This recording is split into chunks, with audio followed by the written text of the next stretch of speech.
Okay. I think we're going.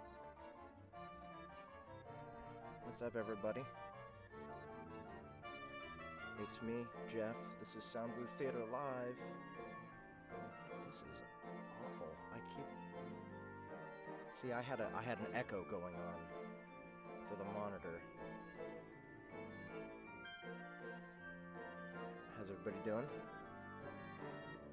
I'm happy to be back. And, yeah. Today's gonna be fun. We already got a bunch of requests ready. I'm actually organized this time. Look at me. So, first, before we get started, I'm gonna do just a little bit of advertising here.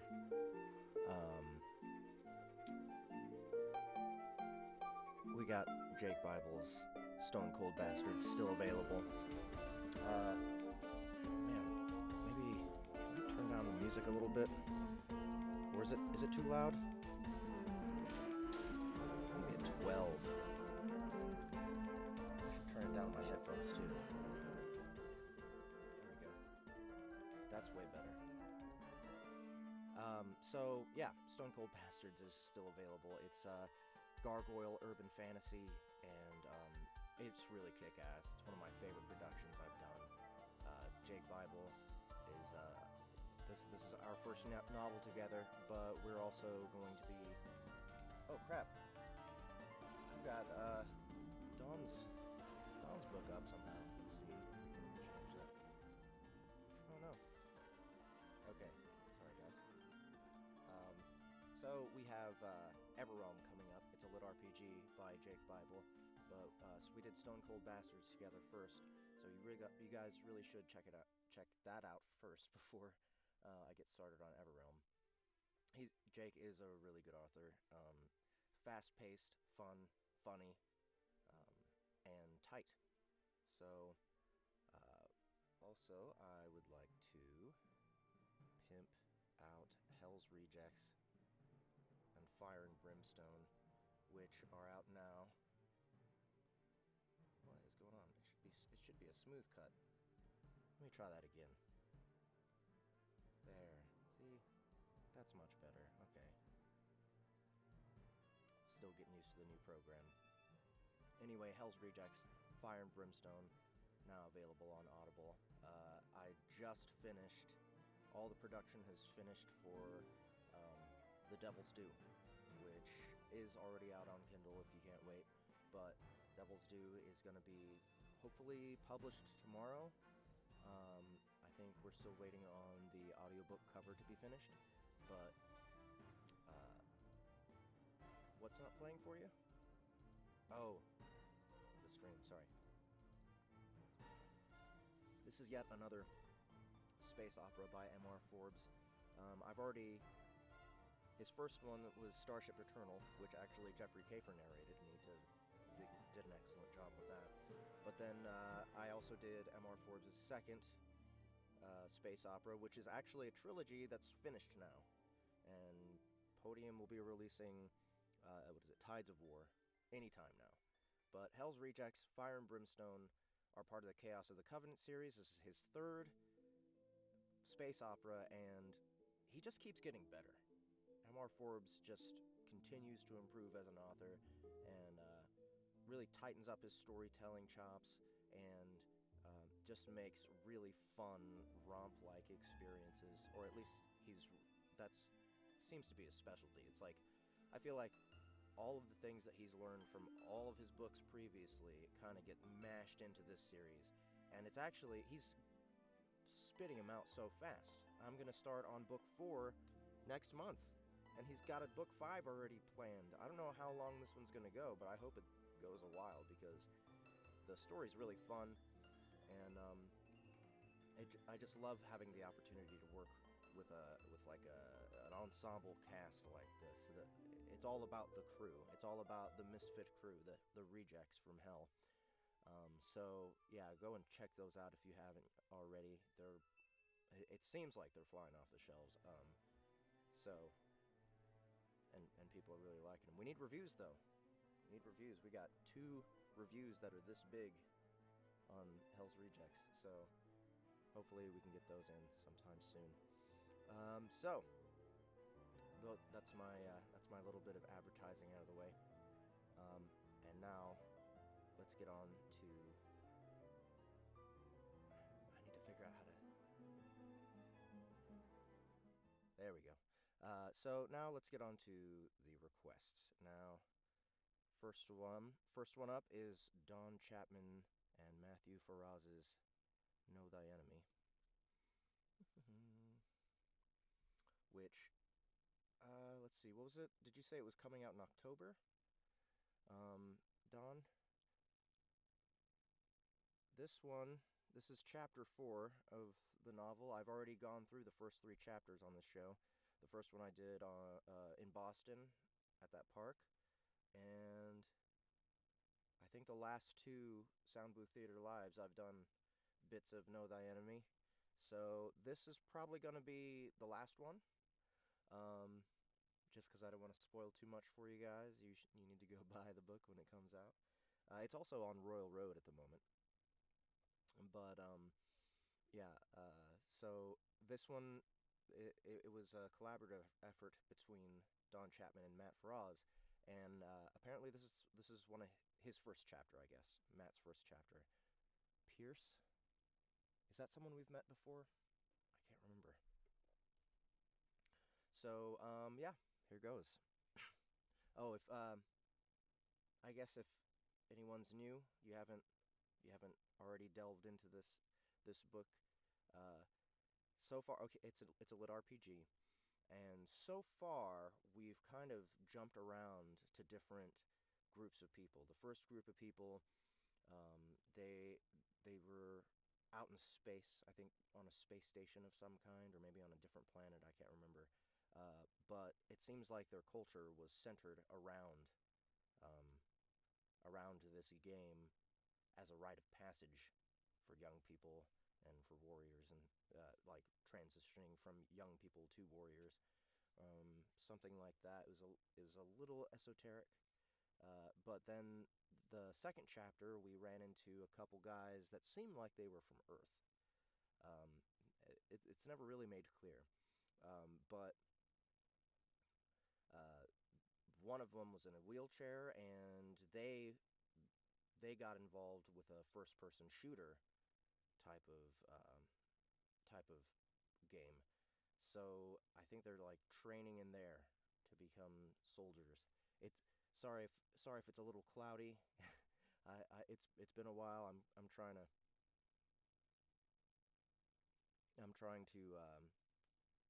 make sure I get all the get everything included. Sorry, I'm a little sleepy today. Been working a lot. So let's see where we go with this. It looks like the character's name is Pierce. I don't know if we've run into Pierce or not. We'll see. Sleeping is good. Yeah. Okay. Know Thy Enemy by Don Chapman and Matt Ferraz. Hey, we got the other author here. What's up, Matt?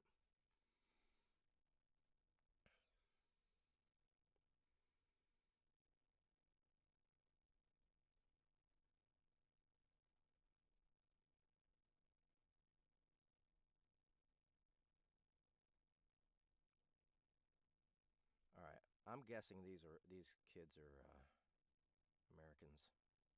So we're going to run with it. Chapter 4. Pierce. After 6 months of doing everything by himself, Pierce felt pretty silly stretching his neck while Wayne secured his tie. "I can do this a dozen different ways, you know," said Wayne as he finished his work. "I could teach a whole class on how to tie these fuckers." "Just be sure you're not suffocating me," said Pierce. "I have to breathe if I want to save the world." Wayne giggled. You'll look as good as you would have at prom," he said. "Who are we going to take again?" "Pamela Jameson," said Pierce. "I'm not sure if I look good in blue marine." "Pamela Jameson," repeated Wayne, finishing his work. "I always had a crush on her.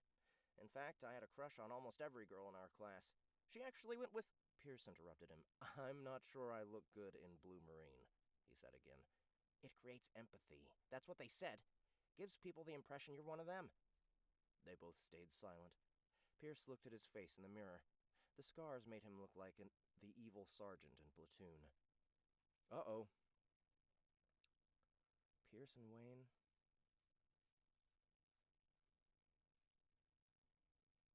Oh, that's right. Okay, so that we have met him.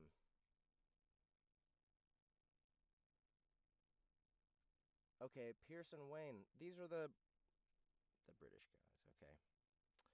Duh.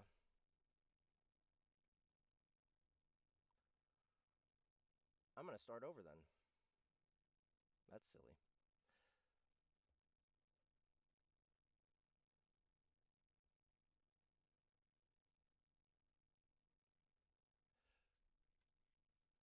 I could do this. I could do this a dozen different times, you know. A dozen different ways. I can do this a dozen different ways, you know. I could teach a whole class on how to tie these fuckers. Just be sure you're not suffocating me, said Pierce. I have to breathe if I want to save the world. Wayne giggled. You'll look as good as you would have at prom, he said. Who are you going to take again? Pamela Jameson, said Pierce. I'm not sure if I look good in blue marine. Pamela Jameson, repeated Wayne, finishing his work. I always had a crush on her. In fact, I had a crush on almost every girl in our class. Girl. In fact, I had a crush on almost every girl. Oh, man. Where am I today? You're having trouble hearing me? Wow, what is going on?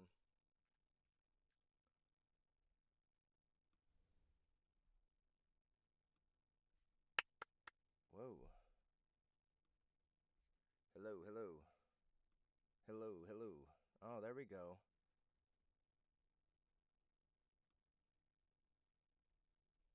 How's that? Oh.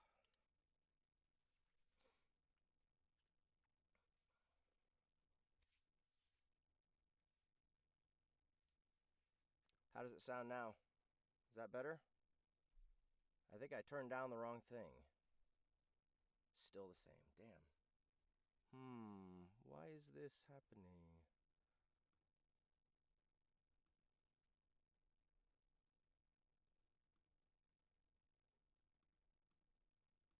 Sorry, guys.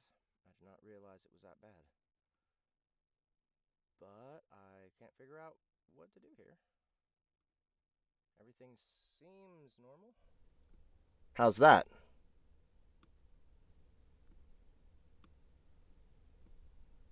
Did that change anything?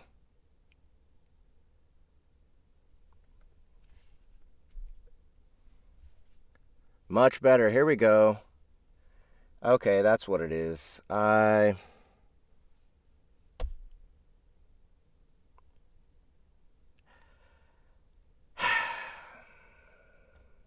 gotta figure out this program.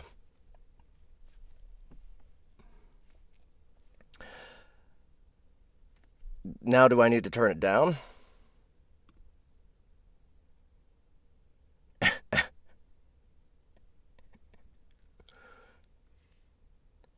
Very embarrassing. All good. Okay, all good. I'm gonna start all the way over. Man.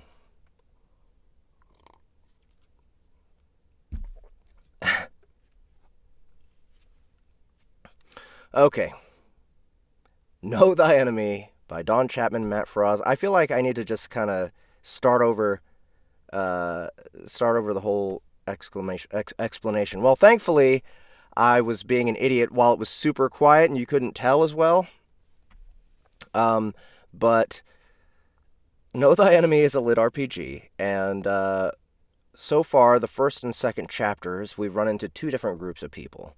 The first chapter was I think these people living out in space in a more sci-fi setting.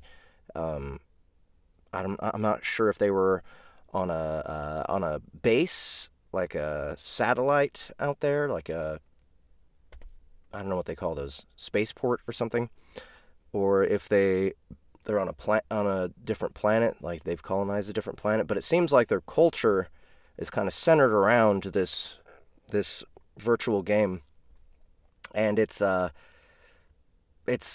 like a warrior's rite of passage thing for young people.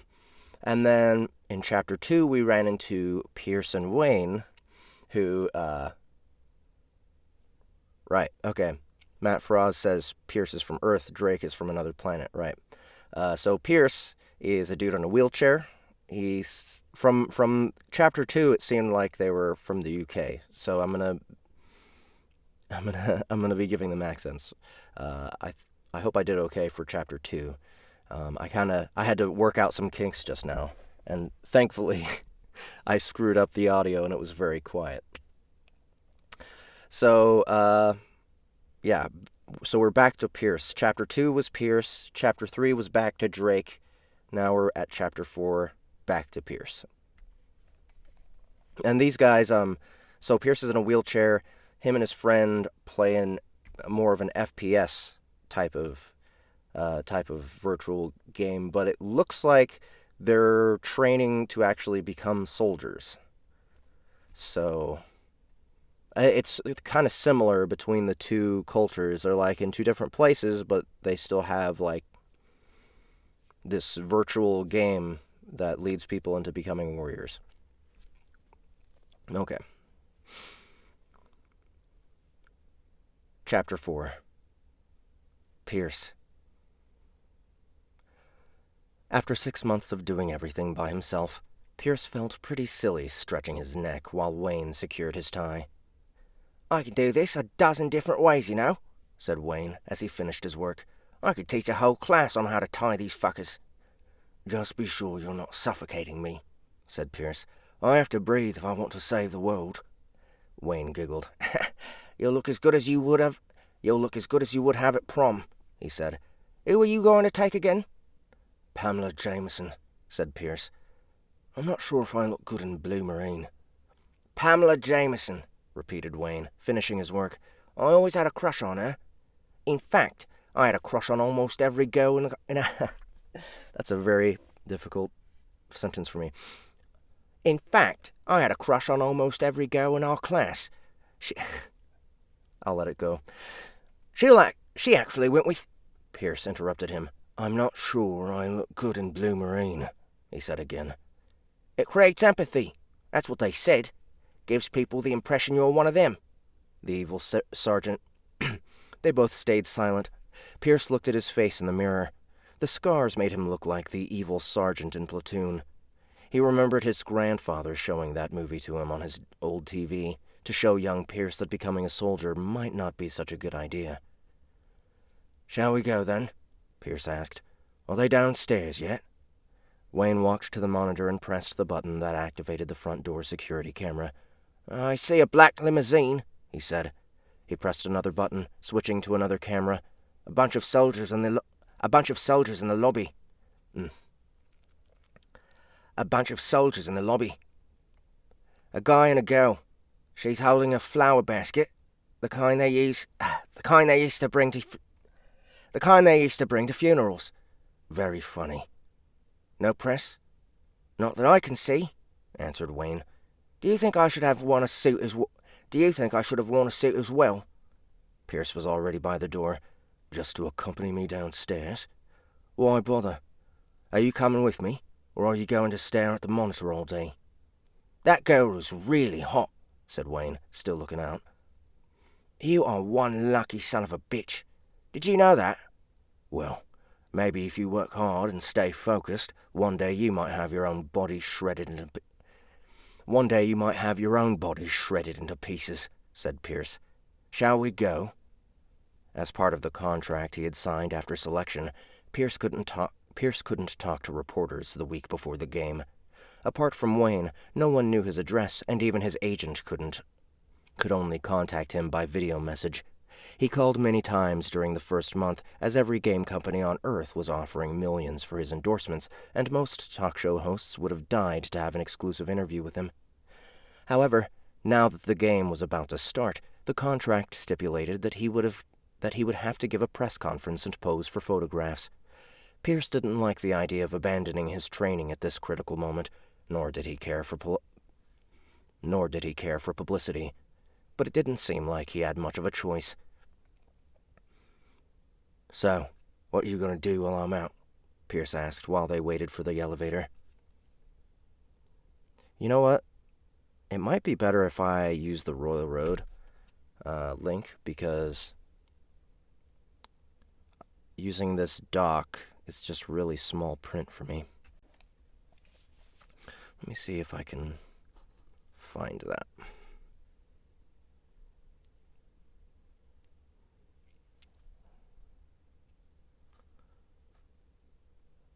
There's got to be a search function. Yep.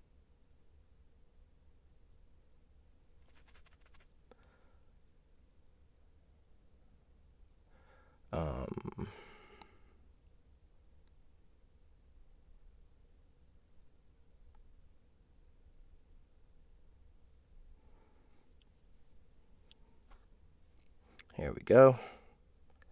Yeah, I can't use the link from the chat because I'm looking at my Kindle.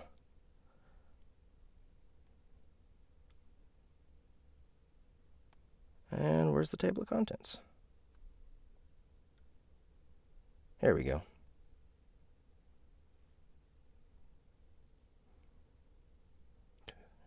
Press meeting, right? No, not your fault.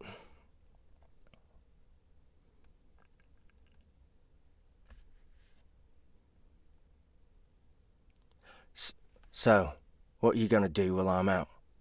While I'm out? What are you gonna do while I'm out?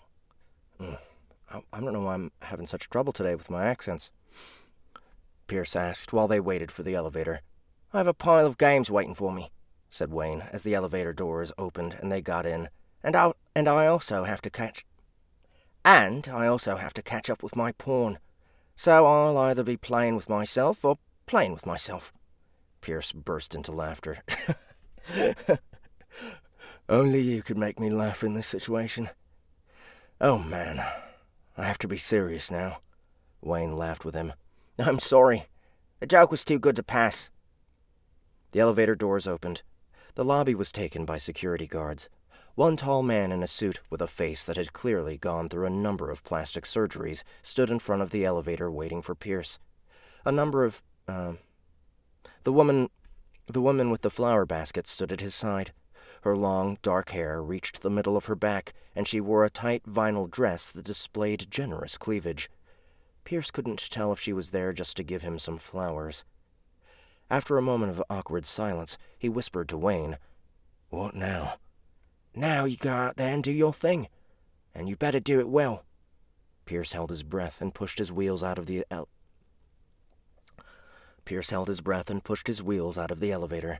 No reporters at all. Good. He didn't have to worry about neighbors.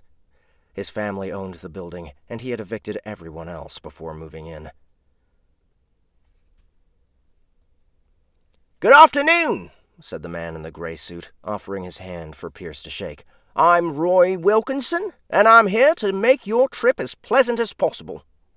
Pierce shook his hand. The woman smiled without moving or handing him the flowers. Pierce looked back, hoping to see Wayne behind him. The elevator doors had shut, though, and he had disappeared. "So," said Pierce, looking back at Wilkinson and the flower woman, "how do we do this?" "We have a car waiting outside," said Wilkinson. "I hope you'll find it comfortable. After that, we have some appointments to attend to." Pierce's eyes were on the girl. "What about her? Is she coming with us?" Wilkinson giggled like he had just remembered the girl. He pressed a button on a small device he held between his fingers, the woman's cue to step forward and hand Pierce the flowers. "It's an honor to meet you," she said. "My name is Lynette, and I'll be accompanying you for the next couple of days." Pierce took the flowers in his lap. They were a fancy lot, looking almost like real flowers. Not as impressive as the woman, though. It took some time for Pierce to realize she was as organic as the material of her dress. It took some time for Pierce to realize she was as organic as the material of her dress. Before he had the chance to say anything, the chair started moving. Lynette was pushing him. "Please, I don't like to—" "You shouldn't worry about—" "Oh, sorry, that's Wilkinson." "You shouldn't worry about anything," said Wilkinson, handing Pierce a pair of sunglasses. "Lynette is very advanced. I'll be taking special care of her. And I'll be taking special care of her."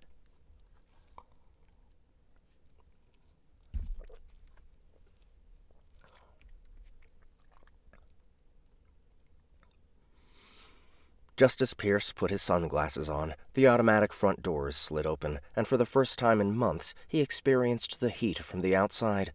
The heavy air filled his nostrils with an oily fragrance, and he coughed. Pierce looked at the orange sky that seemed darker still and very menacing. That lasted just a few seconds, though, for soon they were inside the car, Wilkinson shutting the door behind them. Pierce took his glasses off. It's getting worse," he said, catching his breath. He looked outside the window and saw cars passing, but no people walking on the streets. Wilkinson continued to smile. "We hope your skills in the games will grant us another Grant, damn. We hope your skills in the games will grant us another chance." Inside the limousine, it was fresh and cool, as all interiors used to be.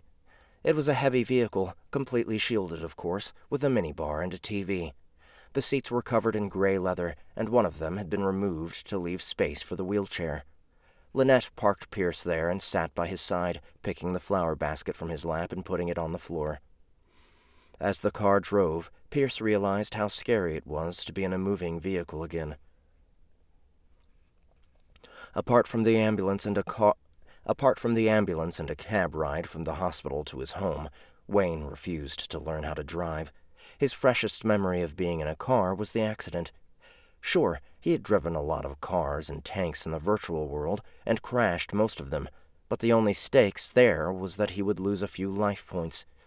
He felt his legs pulsating, as if they sensed the peril of being over moving wheels again. "You're feeling well, son?" asked Wilkinson. Pierce nodded, though the smog and light made him feel queasy. "So, where are we going now?" "Oh, my God." "So, where are we going now?" "Don't worry. Relax," he said, pressing a button on the device in his hand. "I think you are very handsome," said that weird voice by Pierce's side, making him almost jump out of his wheelchair. Lynette had been by his side all that time, but since she didn't breathe, he had forgotten about her. She looked at him with a creepy smile and stared into his eyes. Pierce realized they were lifeless, plastic doll eyes. He shuddered. "Thank you," said Pierce, then turned back to Wilkinson. "I want to know our schedule." Schedule. Would he say schedule? Now, is that just a posh thing, or is that general British thing, to say schedule instead of schedule?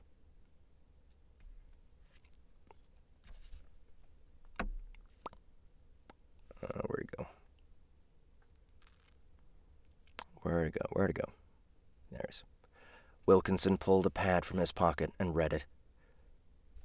"You are going to have lunch with the president first." Where'd he go? And added as he scrolled through, "He's in town just to see you. Then we have a press conference and a meeting with the winner of the contest." "What contest?" Wilkinson stared at him, his eyes blinking. "You seriously don't know? A contest has been held on the internet. Over 2 million people applied. They all posted up videos saying why they deserved to meet the big gamer, and the winner would have the chance to meet you." Pierce rubbed his eyes. "Oh, God." "Would you like to see the video?" Before Pierce could answer, Wilkinson pressed a button on his pad and the TV in front of them showed the face of a kid speaking to the camera. My name is Wally, and I'm 8 years old. As he spoke, the camera panned out, showing him dressed as a soldier. Okay. I was born without my hands, and my dad couldn't pay for the surgery. They said I couldn't do anything. The boy raised his 2 mechanical arms, the cheap kind that only allowed him to grab things. I used to complain a lot, but not anymore. I found my new hero. He didn't have the money to pay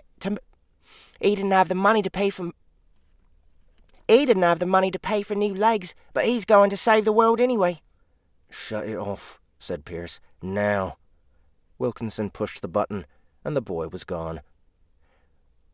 I think empathy goes a long way. Is that what you're telling people? That I can't afford new legs? Wilkinson shrugged. It's a believable story. Pierce grabbed the arms of his wheelchair to avoid attacking the man, knuckles turning white. Mr. Wilkinson, he growled. My legs were shredded to pieces. My arms were broken and my lungs filled with blood. They did a commendable job. You could never imagine the amount of pain I went through. The leg surgery would require them to amputate mine and apply new ones. The surgery takes 2 days, and it's one of the most dangerous procedures available. Damn it. The surgery takes 2 days, and it's one of the most dangerous procedures available. Fuck shit. The surgery takes 2 days, and it's one of the most dangerous procedures available. Why am I having so much trouble with that word? The surgery takes 2 days, and it's one of the most dangerous procedures available, especially for a person in the state I was. Plus, I'd have spent months in physiotherapy. I understand all that. Pierce's anger rose like the monster he knew he was when confronted with the painful truths of the accident. I don't think you do. Wilkinson snapped his fingers and pressed the button again, but Lynette only put her hand over Pierce's shoulder. I think you are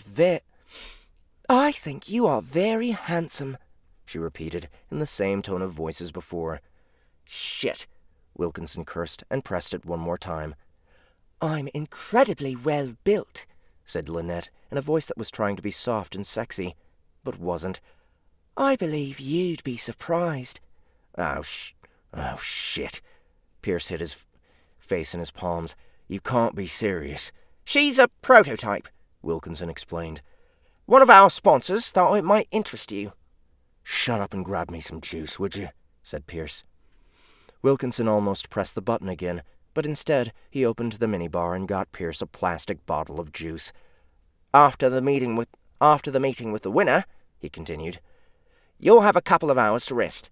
We reserved a suite in the plaza. Lynette will be at your disposal. I don't want to be in a room with this thing, said Pierce, opening the bottle. I can take care of myself. He peeked at the artificial woman at his side. Her face was frozen into what was supposed to be a sexy smile. Ugh, are they serious? You said a couple of hours. What do I have to do next? Wilkinson consulted his pad again. We'll take you to the game center. They want a demonstration. They? Asked Pierce. You mean the... He pointed upwards with his finger. No, not them, said Wilkinson. Our scientists created a simulation of the game. They want to know how you'll interact with it. They also want to have some videos for commercial purposes. He said those last 2 words carefully, clearly expecting a violent reaction, but Pierce was thinking of the rest of what he said. A simulation of the game. That meant he would be able to experience it that evening and not in a week's time.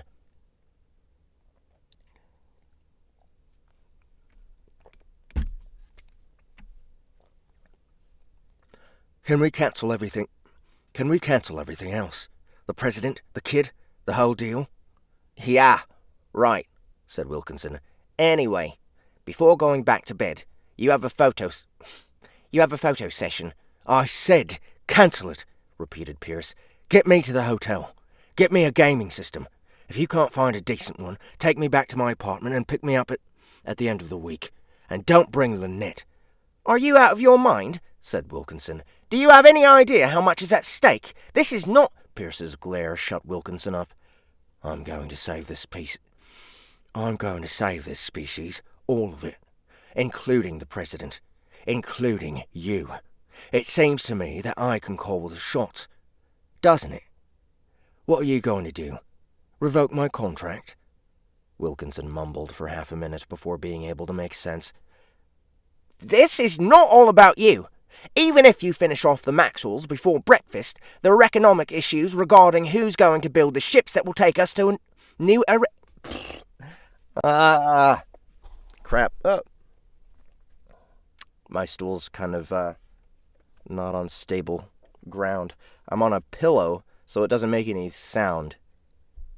And it's a rounded base, so I'm like surfing while I narrate. This is not all about you. Even if you finish off the Maxwells before breakfast, there are economic issues regarding who's going to build the ships that will take us to New Ararat. You have to realize that... Pierce didn't pay much attention to the rest of it. Economic sanctions, disputes about who gets to build what. Was it really worth it to save this planet? How long after they got to New Ararat before the first real war started there? How long before they needed a third or fourth planet? What sense did anything make? Are you even listening to me? Said Wilkinson. We're going to the hotel, informed Pierce. Tell the President I felt indisposed. And get me that gaming system before I finish lunch. I don't want to get rusty. Okay. Wow, that was rough, guys. I'm sorry about that. But this is really getting interesting. So it looks like, if I remember correctly, Ararat is where Drake is from. And they're probably like aliens, I guess. Aliens that are about to fight Earth? I don't know. This is a cool way to do it, though. So... yes, guys, go check out Know Thy Enemy on Rural Road. At the moment, let me see how many chapters they got at the moment. Quite a few, I imagine. That one was 21 days old. Here it is, table of contents. 13 chapters so far. So, yeah, and they're planning on releasing in October. So, I'm looking forward to it. Thanks so much for requesting these, guys. And it's time to move on to the next request. And I think what we'll do is go to Art of Madness by A.J. Mayall. Mayall, is that right?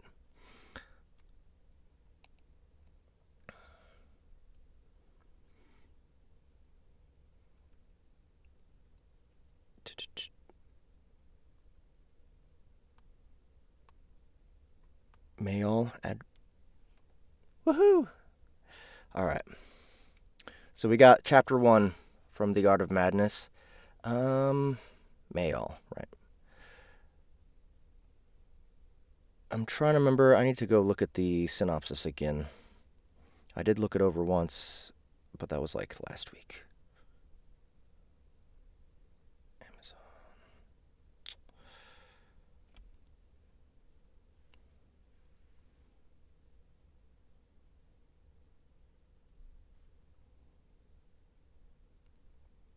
Okay, I think it's like a superhero theme. Madness. Here we go. All right.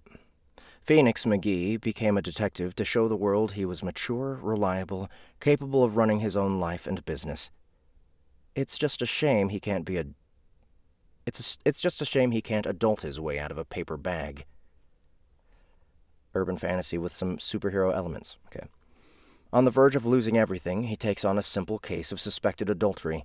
Something to keep the lights on and the creditors at bay. Little did he suspect his life would become a chaotic whirlwind of false leads, uneasy alliances, mob ties, and a woman who punches with a sedan. Punches with a sedan. I guess he's likening her fist to a car. Bodies pile up as he struggles to keep things normal for himself and his assistant, Suzette DeMarco. In Rouge Mal, Nevada, unusual is normal. Being a haven for the supernatural and superpowered, it's common to see a vampire on the street with a psychic, while a psychic informs you your bus will be late. Just present your black card for proof of powers. That's not to say there are no normal people. Far from it. Then there's Phoenix McGee, the Gear Witch. Being attuned to the clockwork nature of the universe and able to bend the fundamental laws of reality comes with the bonus that his powers show up under no scans, leaving him in a loophole where he can use his powers without legal restriction. Or protection. Phoenix will need his wits if he plans to solve the case and save himself, his livelihood, and everyone around him. Because cosmic powers don't pay the bills. Alright, so this sounds like a lot of fun. I'm hoping that the type is a little... is big. Okay, I think I can deal with this. Alright, so Mr. Mayall has sent me the first chapter.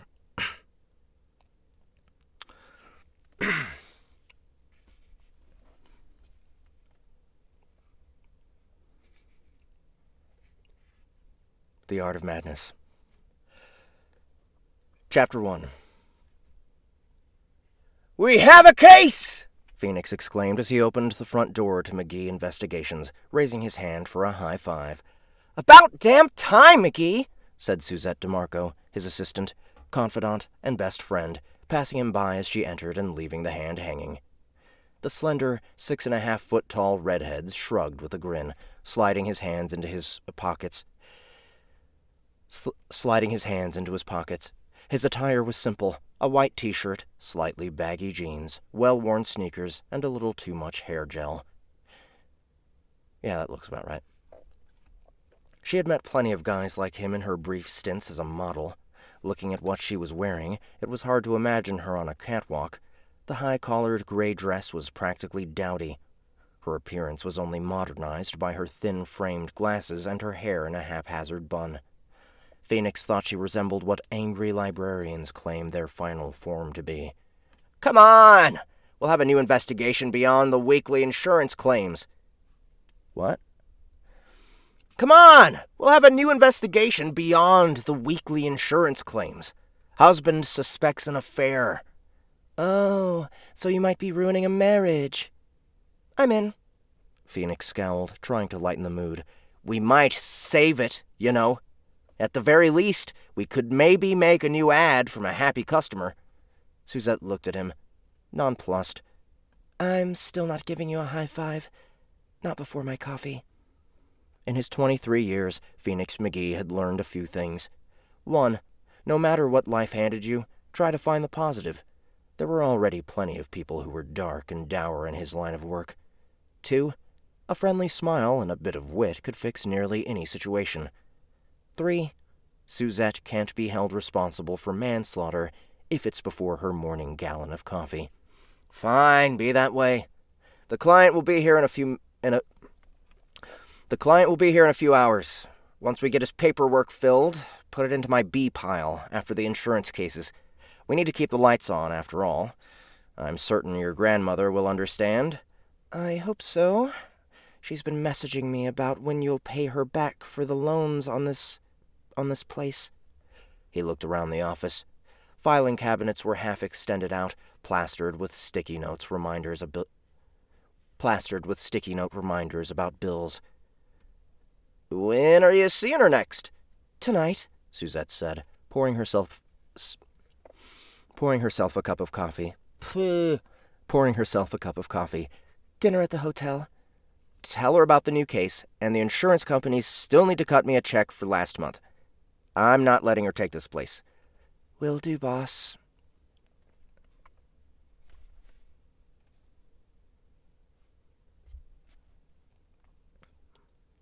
Where are we at? Where'd it go? Oh, he checked the time. It was nearly 7, which meant Genesis would have just opened up the combination bookstore and coffee shop across the street. I'm grabbing celebration donuts, Suzette. Anything you want? Bear Claw, she said, sipping her coffee as she settled in her day behind the desk. After a moment, she smiled, breaking her usual unimpressed expression. Go celebrate your case, but keep it cheap. He scowled as he walked to the door. What? I do your banking, McGee. Until the check's clear, you need to keep a tight budget. You know, like a functional adult. I'm a functional adult. Look at me. I'm running a business, I have my own place. I'm adulting fairly well. Hell, adultery is my specialty. Adult my ass.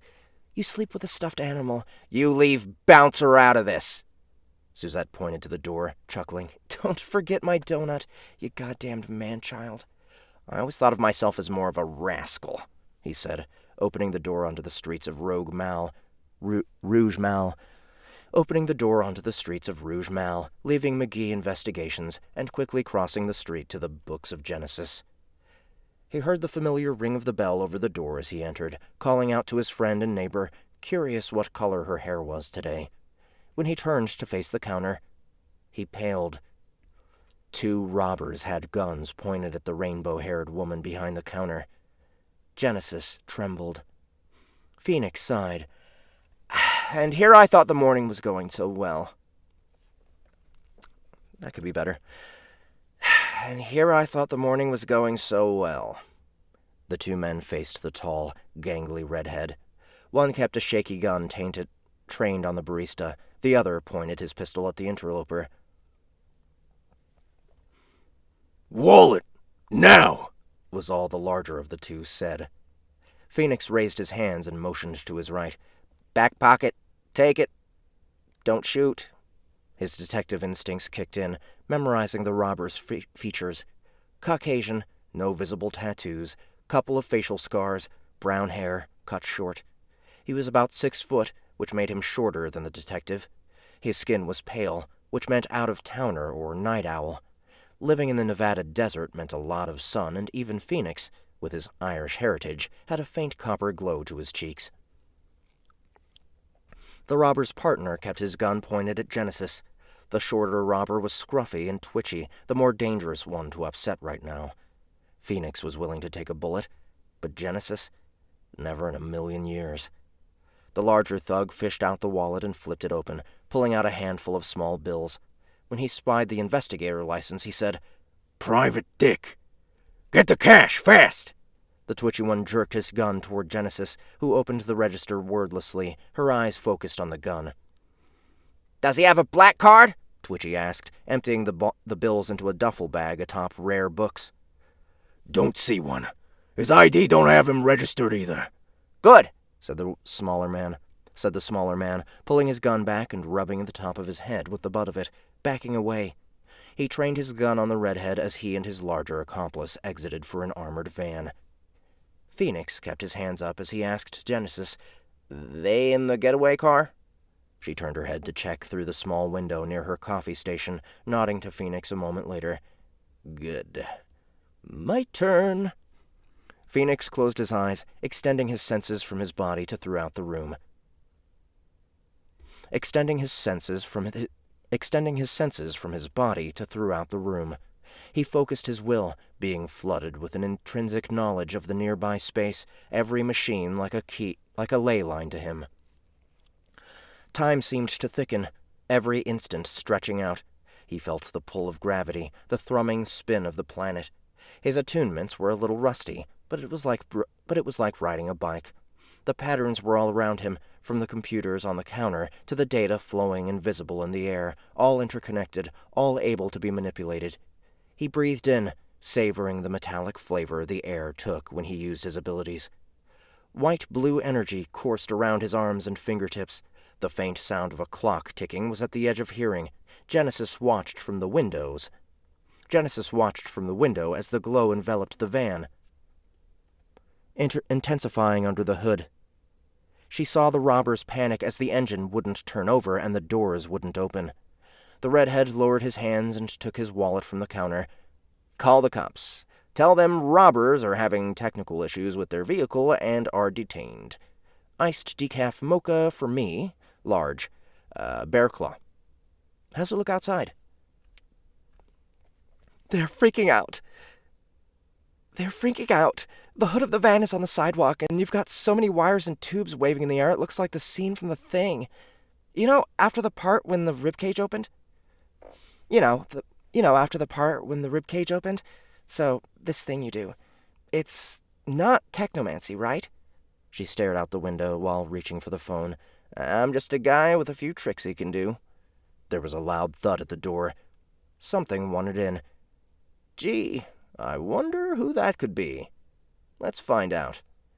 Phoenix winked, opening the door as the van's engine block hovered in, suspended on an ever-shifting pattern of the same blue-white light. It settled near the lost and found box. You gonna put the hurt on him? You gonna put the hurt on them? Genesis asked as she dialed 911. "No need, neighbor." Phoenix crossed his arms and focused on the van as he walked out. The two would-be robbers kicked at the bulletproof glass, to no effect, as gears and tubes leapt from the van. Even the fluid slowly flowed through the air into discarded bottles. Phoenix gave them a friendly wave as the energy coursed through him, the whir of machinery in the air. Though there were no engines running, the detective smiled at the duo as they flailed, stepping forward when he saw them brandish their guns to try to shoot their way out. He wanted them humiliated, not injured. Ricocheting bullets in such a tight space would maim one or both of them. He knocked on the passenger window, and the twitchy one jumped, dropping his pistol. Phoenix raised a luminescent hand, miming rolling down a car window. The sound of the power window activating filled the space between them, an oddity considering the battery lay near Phoenix's feet.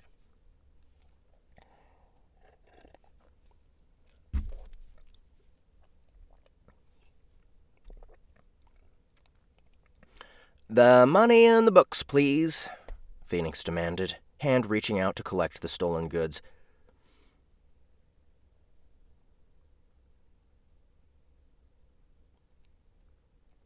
"You got powers. You ain't got no black card. Yet..." Which one is it that we're seeing? We don't know yet. Okay. "You got powers. You ain't got no black card. You're in for more jail than us." "You pulled a gun on my neighbor. Let's not discuss who's in trouble with the law. Now, the books and the money?" Phoenix stepped back as they threw the duffel bag out the window. He quietly picked it up and returned to the bookstore. As sirens approached, the window rolled back up with a snap of Phoenix's fingers. Excuse me. He stepped back in, peeking around the corner, smiling wide and shaking the bag triumphantly. "How much do I owe you, Jen?" "Those guys robbed me. Can you please take this seriously?"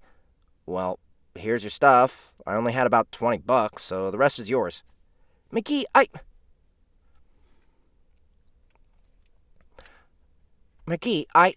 She paused, glaring at the man who grinned like an idiot. "Let me make your damn coffee. Do I need to tell the cops you were involved, or will they figure it out, considering you live across the street and the car disassembled itself?" "I'm sure they'll have questions. Send them over if they want answers. It's open and shut, though." He glanced back at the two men locked in the car. "More shut than open." More shut than open." Genesis huffed and put the coffee on the counter beside the bear claw. "On the house. Thanks again, smartass." "Hey, any time if it means free goodies. Will you punch me on my card for these?" "McGee, don't push it, or I'll punch something else." Phoenix nodded and hurried across the street to McGee Investigations. Suzette peeked out the window as the sirens blared. "For fuck's sake, McGee, what'd you do now?" she greeted. "I got my coffee." "Decaf?"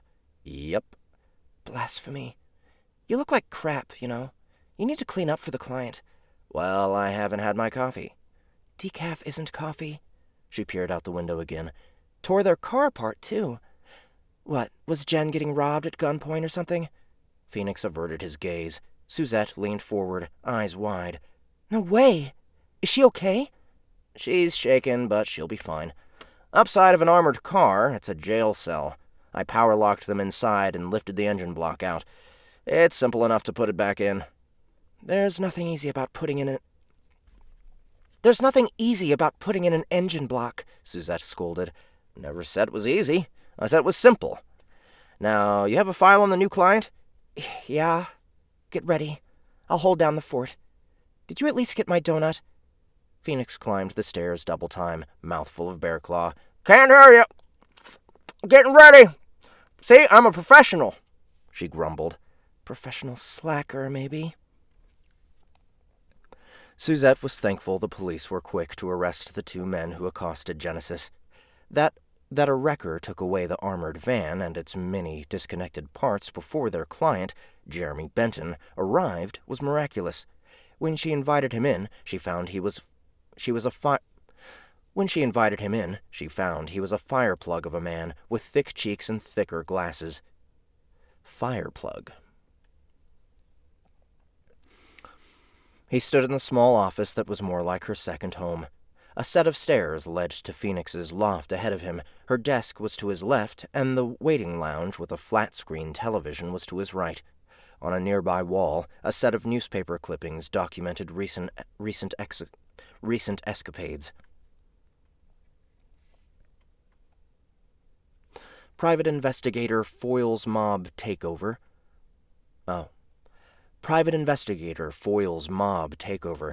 Lost masterpiece discovered by private eye, and Phoenix McGee finds lost couple were but a few of the headlines Phoenix managed to earn in the short time he'd been in business. Unfortunately, the recognition had not brought an influx of customers. Suzette did her best to smile, an action to which she was not accustomed. Would you like some coffee? If you want decaf, I'll have to run across the street for you. Jeremy could sense she didn't look at you. She analyzed you, dissected you with that gaze, collated, if need be, before filing into her memory. Coffee sounds great. Phoenix was in a room behind and to the right of Suzette's desk, watching the security monitor amid a massive pile of unused gadgetry. It was a substantial part of his investment in opening the agency, and a constant reminder of the debt he owed. He checked the notes. A husband suspected infidelity. Stygus might be involved. Where he saw cause for alarm, he also saw dollar signs. His gaze returned to the screen that showed the office. As Suzette talked Jeremy up, Phoenix looked up the right-hand Phoenix looked to the right-hand wall, which functioned as a floor-to-ceiling whiteboard with his budget for the month. No. Why? Stupid ads.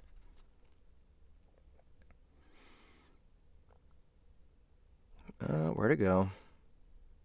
Okay. Marital trust issues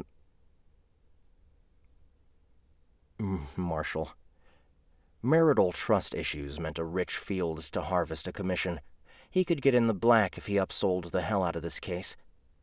Phoenix watched Suzette spin on her chair and push across the room with one foot, stopping herself with the other when she approached the snack area near the entryway to the back room. She blew a wisp of raven hair that came loose from the bun and fell on her cheek, then rose, seemingly to grab Jeremy a cup of coffee. The man looked like an overworked and slightly overstuffed ferret in a polo shirt and slacks, eyes darting about the room. Can I get you any cream or sugar, or a substitute, maybe? Suzette asked, through a saccharine smile. Let me check the back to see how much we have, she said before Benton had a chance to respond. Phoenix looked up as she entered. Okay, I hope you're ready, because I'm peopled out for the day, she whispered, making sure the client didn't hear her. Phoenix knew it was out of character for her to be nice, but she faked it for the pay. She might not be a people person, but she knew not to drive away business. I'm looking over what we need for this. You. Go. Help the client, Phoenix, Suzette growled. Let me try that again. You. Go. Help the client, Phoenix, Suzette growled under her breath. She pulled out a few sugar packets and sweeteners for Jeremy from a drawer, tagging him in by dropping them in his hand.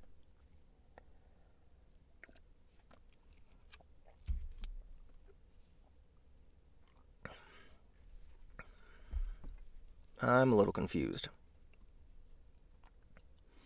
I guess it's Jeremy Benton.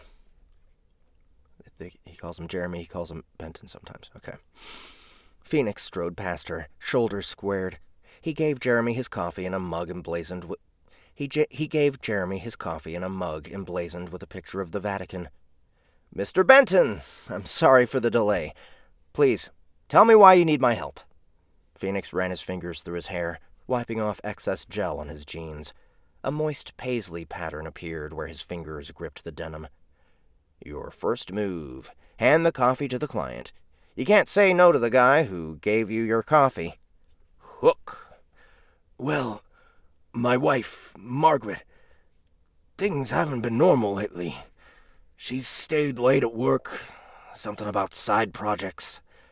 I didn't give it much thought until I found another man's boxers in the back seat of our car," Jeremy responded, keeping his gaze averted. Phoenix redirected the topic of conversation. He could learn the intimate details later. For clients this worked up, you had to put on the kid gloves.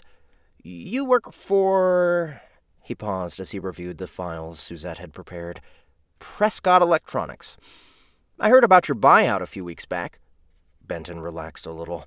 Phoenix knew polite small talk would calm Jeremy some, but the stresses of the day were a bit much for him to just turn off.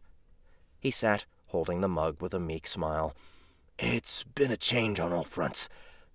I'm not the happiest with it, but a job is a job. Heck, I met Margaret there." Phoenix made a note to look into Mrs. Benton's colleagues. She could have another office romance.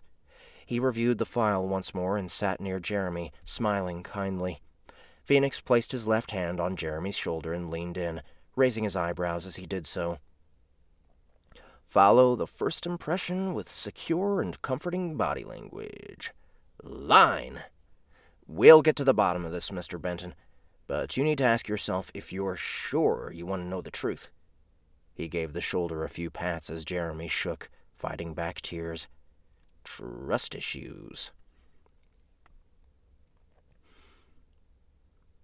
"I'm sorry to fall to pieces." Damn it, I have to zoom this. Maybe I need to just switch to iPad. It's just, sometimes this Kindle thing is so frustrating. "I'm sorry for falling to pieces," Jeremy said, wiping his eyes. "This wasn't what I was expecting. I was considering that other agency, Pyramidion, but your reviews... I've seen you in the news feeds, but I thought you'd be..." Phoenix finished his sentence. "Shorter. I get that a lot." "You Catholic?" Benton asked, pointing to the mug. "No, but I have a friend who works at the Vatican. He sent us this mug as a thank you gift for a favor." Suzette watched Phoenix on the monitors. He was giving Benton what Suzette called the number 4. In 3 minutes, either Benton would be signing the documents and negotiating higher prices due to more expensive surveillance measures, or they would be in a post-signing handshake. The number 4 never failed. Heaven knows how many times he had avoided getting the power turned off due to that fun little bit of psychology. When Suzette returned from the back office, she blinked in mock surprise to Mr. Benton, signaling a hard copy of a contract placed before him. Phoenix turned a bit so he was between Suzette and the client. He reached a hand behind his back and gave her a thumbs up, then opened his hand 3 times. Jeremy had signed for the more expensive measures that meant an additional 15% fee. "Mr. Benton, have a good day. We will call you when and if we need to use any of the more intimate measures. Sinker." All right, so this is cool. I like this guy's character. Not the typical kind of detective feel, right? So it's sort of a noir setup, but he's chipper. He's in a good mood. He's kind of a fun guy. So, thanks for requesting, AJ Mayall. I might do another one of these if you want me to. Maybe finish up the chapter on the next SBTL. Alright, so our next request is something that just happens to be a fan favorite. Where'd it go? Oh, here it is. This is Everybody Loves Large Chests.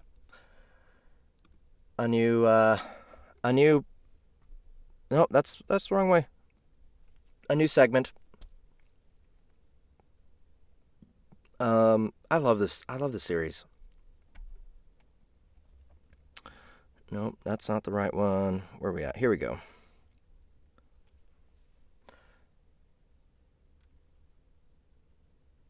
Cool.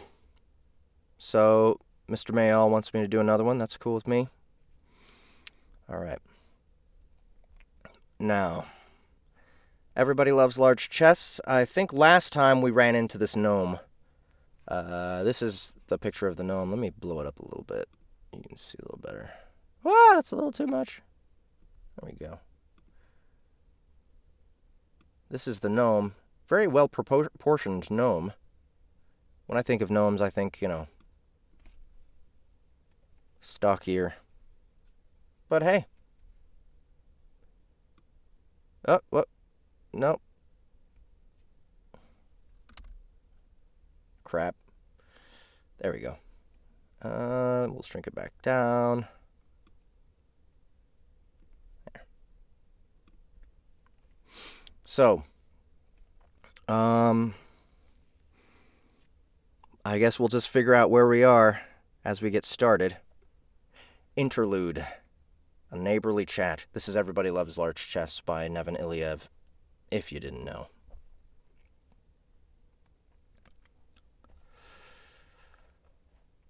The Ether. A plane of reality that existed alongside the mortal world, although it wasn't exactly parallel to it. If one were to come up with a relation between the two, then perpendicular would probably be the closest. This ether was the home of the gods and goddesses that preside over the physical realm. However, rather than a single world where all the divine beings lived together, it was actually a collection of smaller worlds. Each deity had their own divine area, their own pocket of reality in which they had absolute authority. Calling this space a divine neighborhood would be much more accurate than simply the realm of the gods. It was one such divine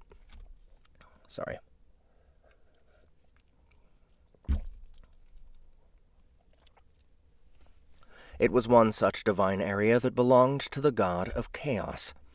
The seemingly infinite white space was currently occupied by two large objects of note. One was a large red sofa with comfortably soft cushions, upon which the god himself was seated. The other was a gigantic wooden frame that floated in midair and relayed images and audio of the one boxy tea morningwood to the god of chaos in real time. This is going to be fun. I don't know if we ran into the god of chaos before. I think we did. This monster was the hero of chaos, chosen by the god in question entirely because of its entertainment value. Indeed, the only reason this divine being was observing it in the first place was because that had recently become his favorite pastime. He had analyzed that creature and determined the innumerable ways its fragile existence could end, and yet new possibilities seemed to crop up every other week. To say that the god of chaos found this creature interesting would be a gross understatement. "Operation Tasty Cock," came the monster's voice from the screen. Spat out the god of chaos. I'll never get over that one, I swear." He reached into the small cardboard box he was holding, grabbed a fistful of popcorn, and eagerly stuffed it into his face. He munched on it delightfully as he mused over its current situation. "Kind of a shame it went for doppelganger," he said to himself. But I can't really say anything when I gave it free rein, huh? The divine being was hoping its hero would opt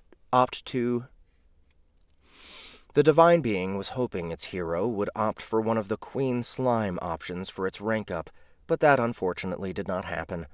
Looking at all the variables, there was an overwhelming 96% chance for it to rank up into a doppelganger, which was why he didn't particularly enjoy that outcome. Still, he had high hopes for the future. Boxy was a creature that had already surprised the God of Chaos numerous times, and he absolutely loved surprises. The most recent one was the way its bumbling, unthinking actions had caused that gnome to completely abandon her flesh and become a steel golem. Most surprising of all was how, despite all the abuse and suffering it put her through, she somehow ended up wholeheartedly supporting the monster that single-handedly ruined her life. This result was far more exciting than the mundane future where she would inevitably be eaten before the mimic had even made it back to civilization.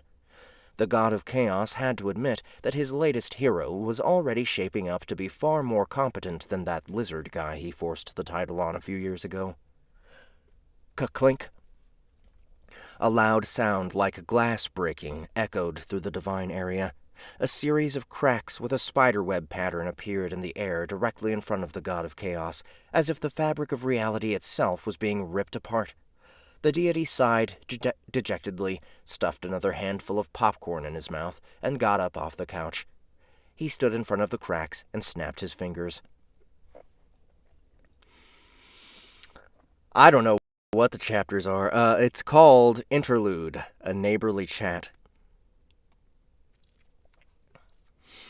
The cracks expanded in an instant to form a rectangular hole in space, a gateway into another god's divine area. The room beyond this doorway was a gigantic, well-lit cavern that appeared to be a mountain that had been hollowed out and turned into a museum. A marvelous collection of countless statues, paintings, weapons, furniture, armor, vials of potions, and numerous other products were all put up on display. Some lined the walls, while others were stood on pedestals or inside glass display cases, though the vast majority of them had been suspended in midair. To put it simply, this was a divine arena that seemed to exude much more life and character than the sterile, endless white of the one it was connected to. Oh, what's up, Ian? And standing directly in between these two dimensions was a collection of rocks and stones that were bound together in the shape of a man by some invisible force. This was the owner of the lavishly decorated space beyond the spatial doorway.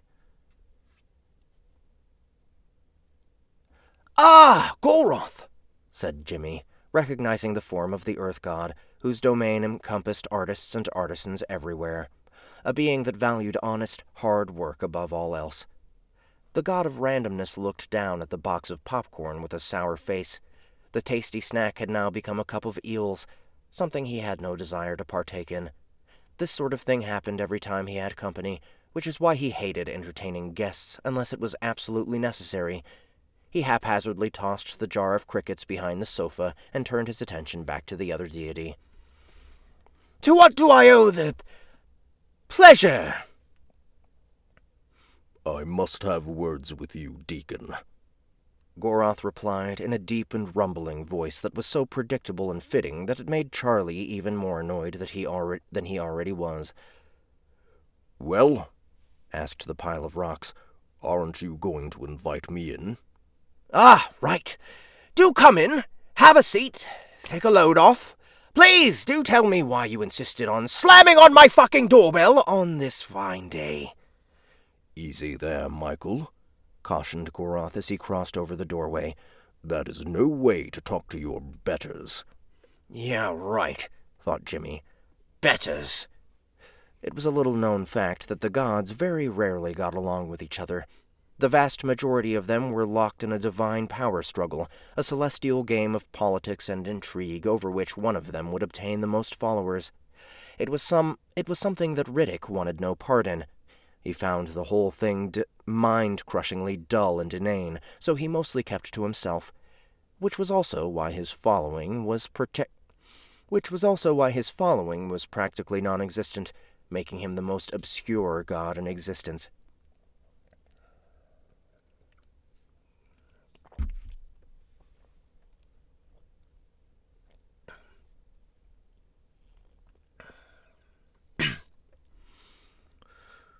Of course, do forgive me, old boy, he said in mock politeness.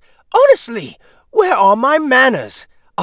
Probably all over the floor behind the sofa. Anyway, do have a seat. Thanks. Thanks. Thanks.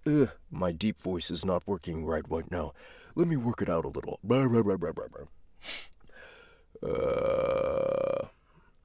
Thanks. There we go. That's a little better.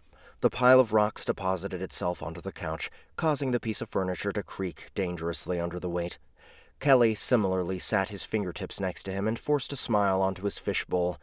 Now then, what can I do for you, Goroth? Funny thing, actually. I was watching this culture festival a bunch of dwarves were holding in my honor. Lots of dancing, a mountain of good food, an unhealthy amount of alcohol, and a general sense of nothing getting done. You know how it goes. No, I really don't. Goroth magnanimously ignored the sarcastic comment and moved on with his story. So that's been going on for a few weeks now, and when it ended I went to check on my stuff and noticed one of my dungeons was practically missing, and the logs said your hero was in there. So what's up with that?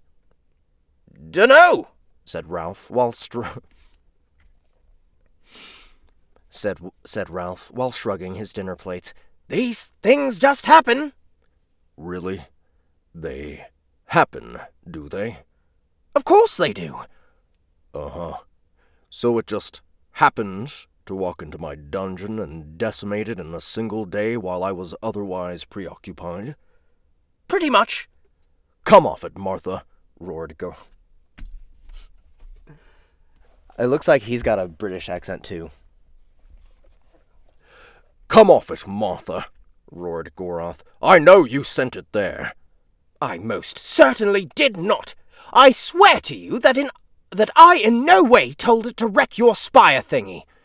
Maybe not, but you certainly had a hand in it.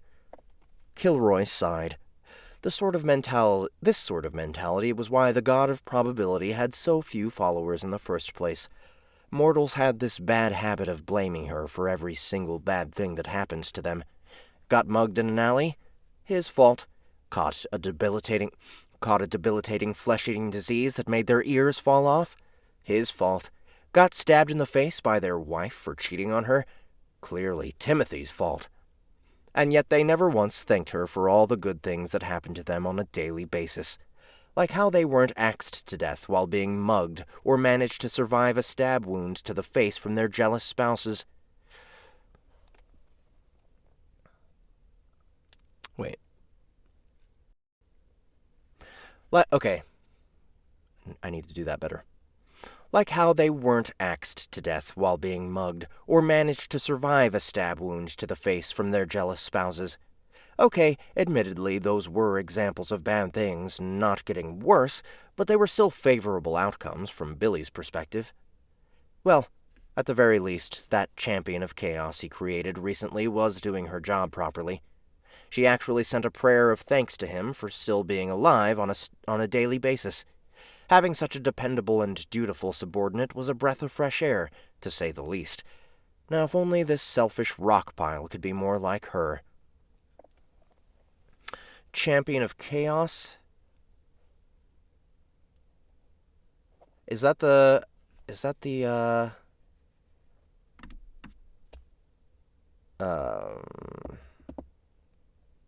four-armed one? The four-armed demon? Look, said Rupert, I will admit I knew full well there was a non-zero chance of that happening when I appointed it as my hero. However, that doesn't mean I set up for it. Why are you so angry anyway? Dungeons exist to be conquered. Do they not?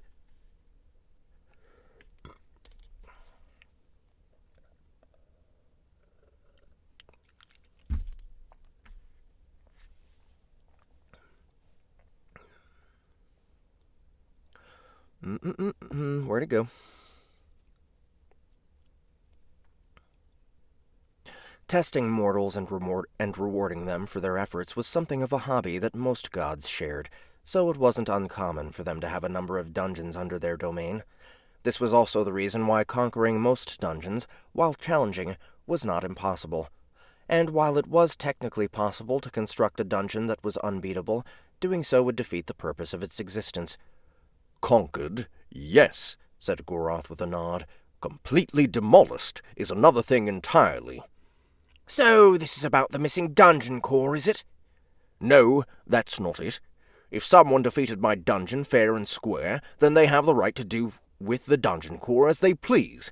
I can just channel my divine power and forge a new one in a day if I really wanted to. So getting angry over something like that is pointless. Okay. Ian says, no, Champion of Chaos is the Gnome Golem. Mogren rolled her cabbages at that remark. This pile of rocks was obviously trying to rub his superiority in her pavement. Just because Kimberly did not have the power directly to influence the physical world as much as someone like the Goroth didn't mean he had to be so damned smug about it. That is, if they beat it fair and square, added the Earth God. However, that thing and its group defeated the entire thing in under 4 hours. At their levels. Really don't see that happening without your bloody help. You know we're not to use our divine power in the mortal realm for petty things like that. Ah, I see. Tell me, have you considered that the reason it was conquered so easily was because your dungeon was shit? It was not shit. It was a work of art. You must have cheated.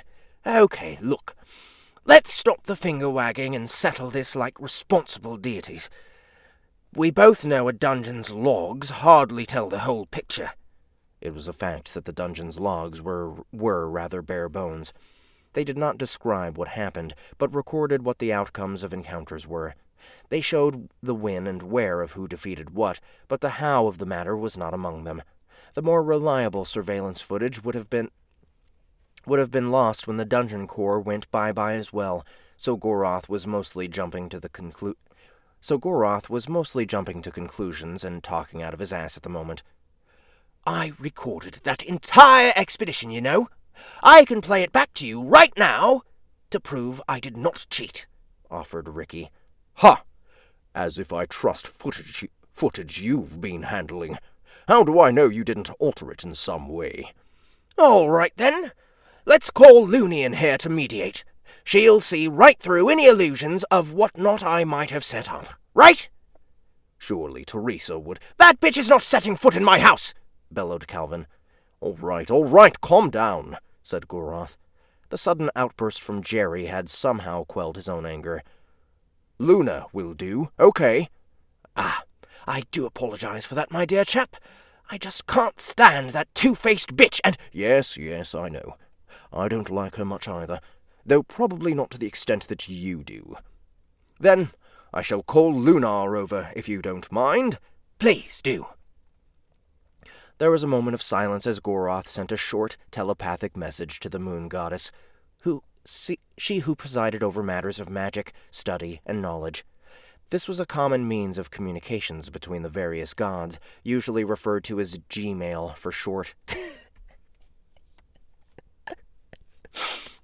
A fact that seemed to be somewhat amusing to the god of uncertainty for reasons only he would understand.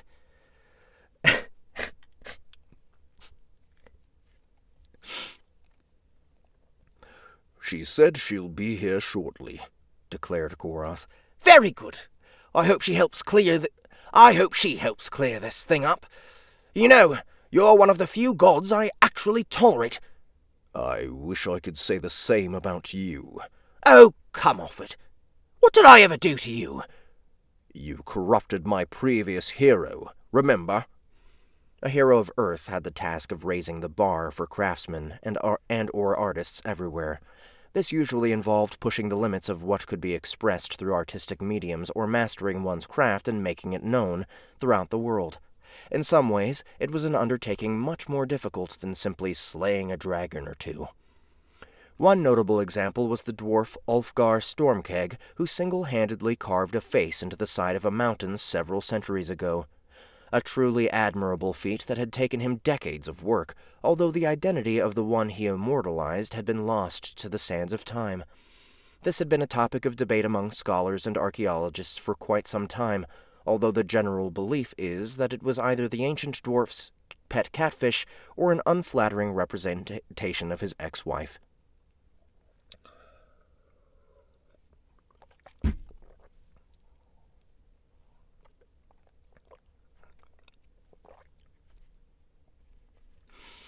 Oh, old shitstain, huh? mused Leon. Okay. I admit I may have had a hand... Why? Why does Royal Road do that? It just, gives up. It's like, oh my god! And you have to reload. It's so weird. Okay, I admit I may have had a hand in that, though the particular details got a little out of control. That's putting it mildly, isn't it? You ruined a superbly talented painter for your own amusement. Look, Rocky. Excuse me. I did not intend for that guy to start using his poop as paint, okay? That part was completely unintentional. He was speaking the truth, for even the goddess of chance did not perfectly control the flows of chaos. Besides, I don't think it's any worse than your current guy. I mean, what the fuck is interpretive dance supposed to be? It's art, you cretin. You see a bloke that likes to hump the air for no good reason and call it art, but finger painting with feces isn't. That isn't clink. Oh, Looney's here, exclaimed Chester before snapping her fingers. Another doorway appeared out of thin air. This one opened up into a massive library, its shelves so filled with books that they threatened to overflow. The divine being that presided over that space had the appearance of an old, hunched-over granny. She was wearing a pair of half-crescent glasses, a pointy, wide-brimmed hat, and a long, flowing robe. Her clothes appeared to be woven out of the night sky itself, as they were thoroughly pitch black aside from the stars twinkling from an unimaginable distance away. Looking at her from a different angle would reveal a completely different view of the cosmos, almost as if she was a window to the depths of space. Hey, Gory. Twitchy, she said with a raspy voice. Hi, Looney, said Stuart with a wave of his flute. Good tidings, Luna, offered Goroth. Heard you boys got some dispute you need help with? Indeed!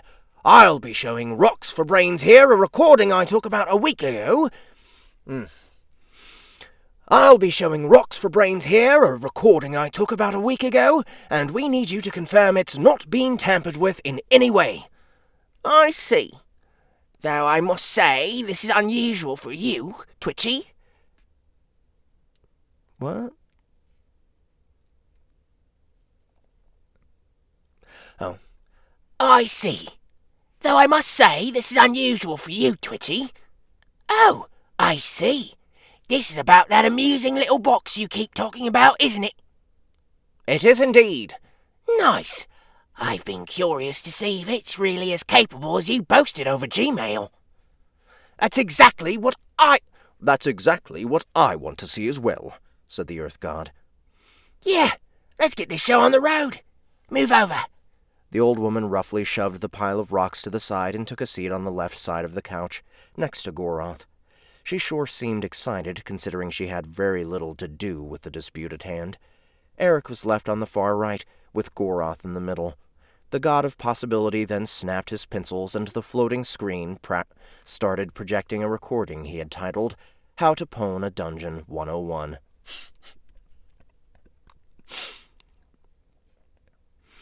It started with the scene of Boxy, Fizzy, Cora, Zira, Valeria, and a whole bunch of undead fighting their way through a vast hedge maze. the basic yet effective formation mowed down wave after wave of stone soldiers with little difficulty. "Wait, you didn't make your open-air dungeon a no-fly zone?" asked Lunar after a few minutes. "What was the purpose of that maze if you were going to allow that sort of thing?" Okay, I admit, said the Earth God, I did not take flying invaders into account. What's with that lich, though? Like, where the heck did she come from? And why does she keep calling the chest with legs darling? "Ah, long story," said Joey with a wave of its sunflower. "Let's just say the two have a history, and that she's not right in the head." Good thing Morty isn't here. "Good thing Morty isn't here to see this," commented Lunar. "He'd flip his lid if he saw that thing." "You seem okay with it, though," pointed out Jeffrey.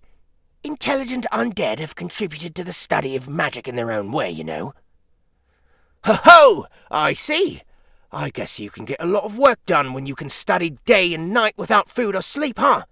Anyway, this part is a bit repetitive, so let me just skip ahead to the first Guardian battle." Linda snapped her trees once again, and the images on the screen rapidly changed to display Boxy's troop taking down the trio of gargoyles with relative ease. Wow! Okay, exclaimed Goroth. I will admit that was impressive.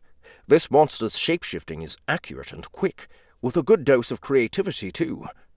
The Earth God appreciated all forms of art. To him, sculpting one's own flesh was no different from carving an image out of wood or stone. Seeing this monster smoothly transition from using toothed tentacles as a weapon to sprouting a pair of wings to glide through the air held a certain amount of beauty to it. Although Goroth was far from becoming a fan of Boxy, he couldn't deny that these forms were likely the result of much practice and effort. "Geh! That child used cursed magic. Geh! That child used curse magic, didn't she?" said Lunar with a sour face. "How many times do I have to tell people? That sort of stuff is what gave birth to monsters in the first place." "But they're in the dungeon. There'd be monsters there anyway," pointed out Sam. "That's not the point. If she uses it in there, then she'll use it outside of it too." "Yeah, okay. You don't need to worry about that, though. That lich is kinda dead now. Like, dead. What the fuck, Stacy? Spoilers? Oh. Oops. Well, whatever. I guess I won't need to send my hex hunters. I guess I won't need to send my hex hunters after her, at least." Hex hunters was a term used to refer to paladins of Lunar. Their champion of magic skill gave them a frankly unfair advantage when tracking and confronting magic users that had ventured into taboo, especially if they also had the hexcraft skill, which was an anathema to their goddess. "Loony, not cool." I know. Sorry about that. What's that thing doing?" asked Goroth with an unbelieving tone. Let me see. Okay, we're almost done here.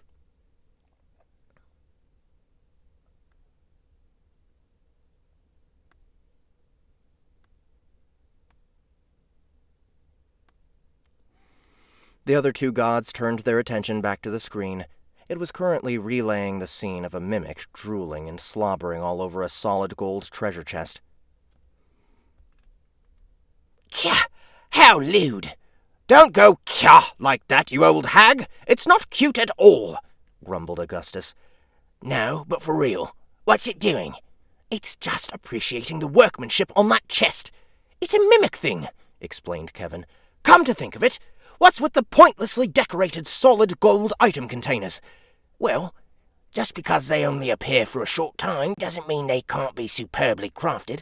Oh, wait, no, that... Well, just because they only appear for a short time doesn't mean they can't be superbly crafted. Kevin rolled his bacon. Of course this artsy-fartsy blockhead would go and do something unnecessary like that. Well, The scene on the screen had made the god of probability laugh like a maniac for a good 20 minutes the first time he saw it, so he withheld from chastising the Earth god over that. The vaguely disturbing images on the screen soon moved on to the climbing of the black stairs and subsequent destruction of the entire swarm of crystalline insects with a single use of Valeria's sonic scream skill. Josephina fast-forwarded through the boring bits up until the Jade King confrontation, which ended in an instant due to Boxy mass-producing spell crystals and unleashing them on the golem all at once. Gorath had fallen oddly silent at this point and watched absent-mindedly as the dungeon core was violently dislodged, kicked down the steps, and then unceremoniously carried out of the dungeon's sphere of influence. The recording cut off at that point. "Well," said Amanda, "did you see any illusions or tampering with the footage, Looney?" "Nope," said the goddess of magic. "Seems legit to me." "Satisfied, Gorath?" Yes. I apologize for raising such a fuss earlier. The goddess of chaos stared dubiously at the pile of rocks next to her. "You're usually more headstrong than this. What gives?" Did you know I spent a good 3 years fine-tuning that Jade King encounter until I had it just right? It was supposed to be this epic battle with 5 phases and various types of subordinates joining the fight, giving their lives to support and restore their regent. And yet a single monster blew it all away before that guy got a chance to show off. Yeah. As a god who valued hard work, having his own efforts wasted like this was a strangely humbling experience. The fact that his finely crafted encounter was blown to smithereens by a 4-month-old mimic was perhaps the biggest blow. "I understand what you meant now." I understand what you meant now. My dungeon was pretty shit, wasn't it? No, I wouldn't say that," butted in Lunar. "It's just that this group had the right tools to deal with it. That's just how it is with dungeons, you know." I suppose. The pile of rocks lifted itself off the couch and turned to face the god of luck. At least, that's what Thomas had assumed was going on, considering that this moving pile of rocks did not have a face to begin with. Now, if you will excuse me, I need to review my other dungeon designs. Goodbye, Victor. This has been educational. Gorath then flickered out of existence, back to his own divine area.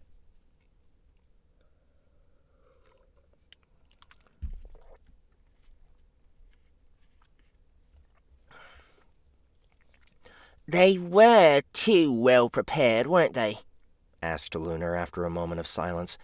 "That lich in particular seemed like she did most of the work." "Not you two. I already told that blockhead that I had no hand in this." "Uh-huh. Listen here, Twitchy. You can try and deceive Gorath that it was all his own fault all you like, but please don't try and pull that shit over on me. I know you far too well to believe that." "Ah, found me out, did you?" Indeed, the non-zero chance of Boxy and its group conquering that particular dungeon was a staggering 99.36%. Just one more nigh-inevitable outcome brought on by Lamar's interference. It was his doing that reunited Valeria with her killer, which sent that particular chain of events into motion. He could have, of course, prevented that from happening, but he saw no reason to. "Honestly," said Lunar with a sigh, "how are you still this rotten? You shouldn't toy with your fellow gods like that." "And where would be the fun in that? It's far more entertaining to mess with these snot-nosed brats that think themselves superior just because they're popular." "So you keep saying. Anyway, do send me a Gmail the next time that hero of yours does something interesting, will you? I've become rather curious about it myself." "Sure. Just don't get any funny ideas about making it the hero of magic. You know that won't end well." "No, that's not what I meant. My interest is more of a wonder what he'll do next type of thing. I honestly don't see it inventing new spells or anything like that." "Well, Actually, Twitchy! Spoilers! Oops. Sorry about that, loony. Anyway, I'll be going now. Sure thing. Thanks for dropping by, fam. Yeah, just please cut down on the pranks, all right? You're the eldest of us, so you really should act the part. The old granny disappeared, much like Goroth did, leaving the god of chaos to return to his true form. He sat down on the couch, conjured another box of popcorn, and continued observing the doppelganger that was mimicking a mimic mimicking a chest. Lunar's parting words were a bit irksome, so he was hoping for something good to happen to liven his mood. Did she not realize how thoroughly boring it would be if the god of chaos seriously acted like the eldest? Almost as dull as taking part in that prick-waving contest those upstarts were calling a power struggle. It was a thoroughly banal competition that served absolutely no purpose in the grand scheme of things. In comparison, the god of chaos had single-handedly created the beyond and filled it with demons. Something trivial like establishing his religion as the dominant one could be accomplished in 2 decades with minimal effort. Heck, he could cut that down to 3 or 4 years if he really put his back into it. He'd kick their asses so hard they'd literally cease to exist. Just like the previous generation of gods. Okay. So that one was fun. It's a bit long, but it was worth it. I like the god of chaos. And I like the way his name just flows. Everything flows. He snaps his pencils and he's Martha. So thanks, Neven. Always a pleasure to read. And now, our last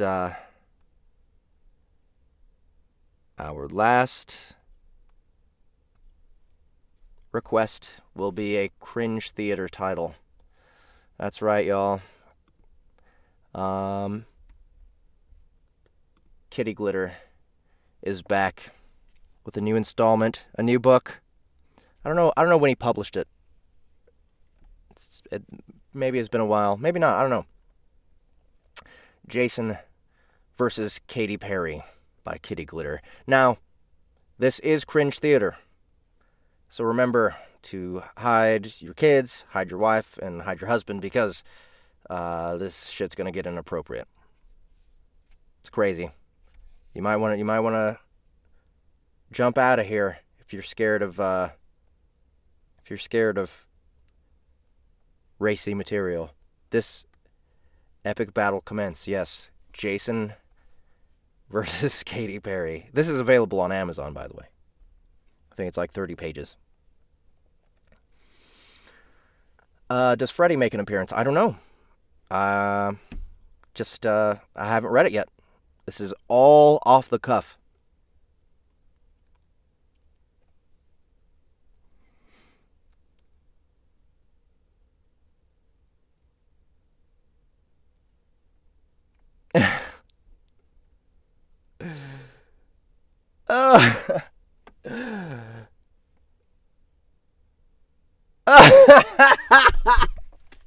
Oh my god, guys.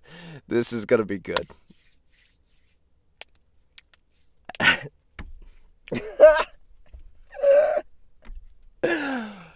Okay. This is your last warning.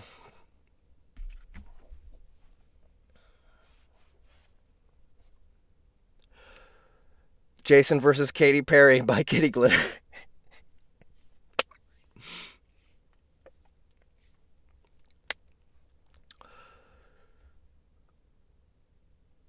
They say the first thing your lips ever touch is your mom's clit on your way out of her pussy, Little Meow Meow said. Don't talk about my mother, Katy Perry said from the driver's seat of her Toyota van. How vulgar of you, Kitty Purry said from the shotgun seat while polishing his monocle. I'm already cracking up. I'm trying really hard. I'm really trying to keep my face straight here. The three of them, Little Meow Meow in his backwards Mets cap, Katy Perry in her purple catsuit with her big boobies, and Kitty Purry with his purple fur and pink glittery collar. They were driving in Katy's Toyota van, having just finished the last show of their tour. Effing worst tour ever, yo, Lil Meow Meow said. I ain't come up out of a kill shelter for this. Go stuff it, chap, Kitty Purry said. Chill with that chap shit, B. You ain't British, bro, Lil Meow Meow said as his puffy gray fur puffed out in anger. You need to shut the fuck up, Lil Meow Meow, Katy Perry said. You're nothing but a fluff of puffy fur. You may as well change your name to Puff Puff. Yeah, laughed Kitty Purry. Just a puffer. Yo, Lil Meow Meow said. I'm about to fuck you faggots up. Oh, yeah? Katy Perry said, getting up from the driver's seat. I think it's time to pee-pee on the Puff Puff. Then Katy Perry unzipped her catsuit and got naked, exposing her boobs and pussy, and she crouched over Little Meow Meow. But she wasn't able to aim her pussy properly, and her pee sprayed all over the van. Uh-oh, Katy Perry said. Shit, chaps, Kitty Purry said. Who the devil is driving the van? Then the van totally crashed and flipped over.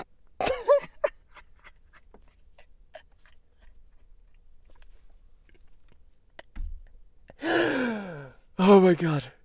Oh, this is good. Okay, chapter 2.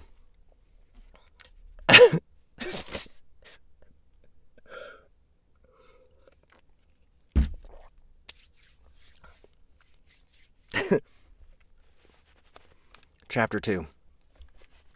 18 months earlier. Katy Perry was in her bathroom, naked and alone. She was listening to One Fine Day by the Chiffons. Is that how you pronounce it, Chiffons? On repeat. It was totally the saddest song ever, and she tried not to cry, but the tears shot out like they were some kind of poison her eyes were trying to vomit up. WTF? Katy Perry sobbed. Why did they all leave me? First Travie McCoy, then Russell Brand, Diplo, John Mayer. What the F is wrong with me? Fuck it, Katy Perry said. Today's the day to do it. To totally and completely kill myself. Katy Perry took a container of Tang orange drink mix and dumped it all into one big jug, with enough water just to get it wet. Vitamin C overdose, Katy thought. It's the only way. And her one regret was that she hadn't thought to listen to Vitamin C records while she'd done it. It was too late now. She dumped the orange sludge down her throat, its awesome orange sugar taste making this the most delicious suicide ever. But then Kitty Purry burst through the bathroom door holding a cell phone. Listen, chaps, Kitty Purry said into the phone. We are located at 69 Katy Perry Drive in the city known as Santa Barbara. Yes, of course this is an emergency. I'm afraid it's a matter of grave importance. Katy Perry, the world's greatest superstar, has just attempted suicide. Chapter 3.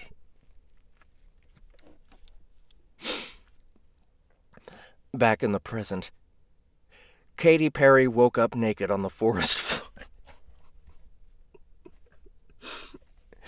Katy Perry woke up naked on the forest floor to see Kitty Purry and Lil Meow Meow standing with a creepy-looking blonde girl and a handsome greaser guy who was wearing a matching denim jacket and blue jeans. Cheerio, chappie! Kitty Purry said. Are you all right, Katy? I guess so, Katy Perry said. I just bumped my noggin on the van roof when we crashed, but I'll be okay. Trifling asshole.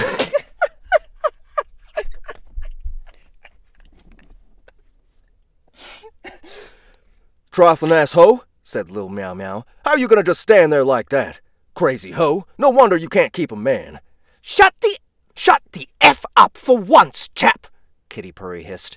It wouldn't kill you to be proper for one Christ-forsaken moment. Listen, the weird blonde girl said. You guys are in great danger. This isn't just an ordinary place to crash your van. This is Camp Crystal Lake, Camp Blood, home of Jason Voorhees, the worst killer ever. Yeah, said the guy in the denim jacket. I'm Tina's boyfriend, Nick. Tina fought Jason before, using her psychokinetic powers. Yeah, Tina said. Me and my dead daddy sent Jason to the bottom of Crystal Lake with a chain around his neck, but he escaped. What does this Jason fellow look like? Kitty Purry said. He wears a dirty old hockey mask and has big arms and a rotten body and an exposed spine, Tina said. Yeah, Nick said, and he's scary. And he's probably the most famous killer ever. Then y'all must not have heard of me. Lil Meow Meow said. Who are you? Tina said. Don't go into the ocean. Don't go into the ocean, Lil Meow Meow rapped. It's a dangerous motion. What's that supposed to mean? Tina said. Yeah, Nick asked. What's that supposed to mean? These was lyrics I just dropped on you like time bombs. They must not have gone off yet. These was from my album, Ocean Maniac. Wait, Tina said while grabbing her head in pain. My psychokinetic powers are kicking in. I can see your father, Lil Meow Meow. Who? Trey Meowins? No, Lil Meow Meow, not Trey, Tina said. I can see your biological father. His name is Ocean Cat. He rose up out of the ocean one day and banged your mother, and he went back below the waves and never paid child support. That's false, yo! Lil Meow Meow hissed as his fur puffed out. Just then, Katy Perry saw a tall man in a hockey mask and blue coveralls step out of the woods. He held a giant machete over his head, and Katy thought he almost looked cool in the moonlight, and that his mask made him the most handsome person ever. Then Tina screamed, "Everyone run! It's Jason!" This is amazing.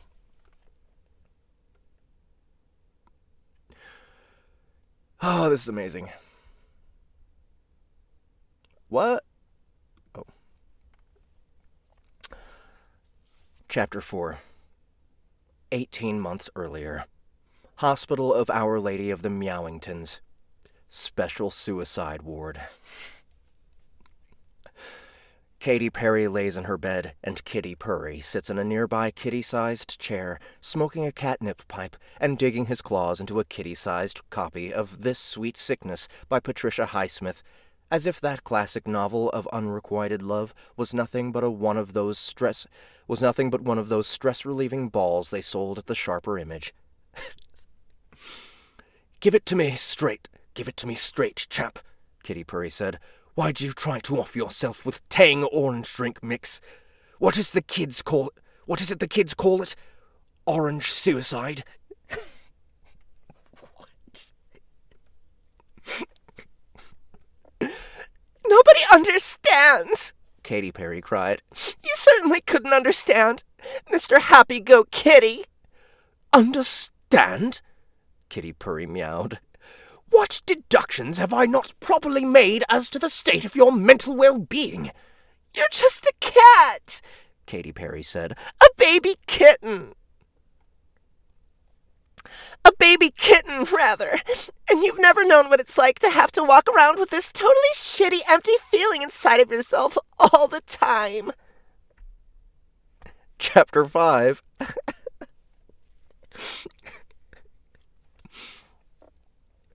It's ironic, yo, Lil Meow Meow said, as him and Katy Perry and Kitty Purry tiptoed through the trees. Even if Jason kills me, my legend will go on for eternity. I'm sorry to say, Kitty Purry said, that is a false presumption, chap. Whatever, yo, Lil Meow Meow said. Don't never test me. This is not a test, chap. It's just simple physics, or as you Americans like to call it, science.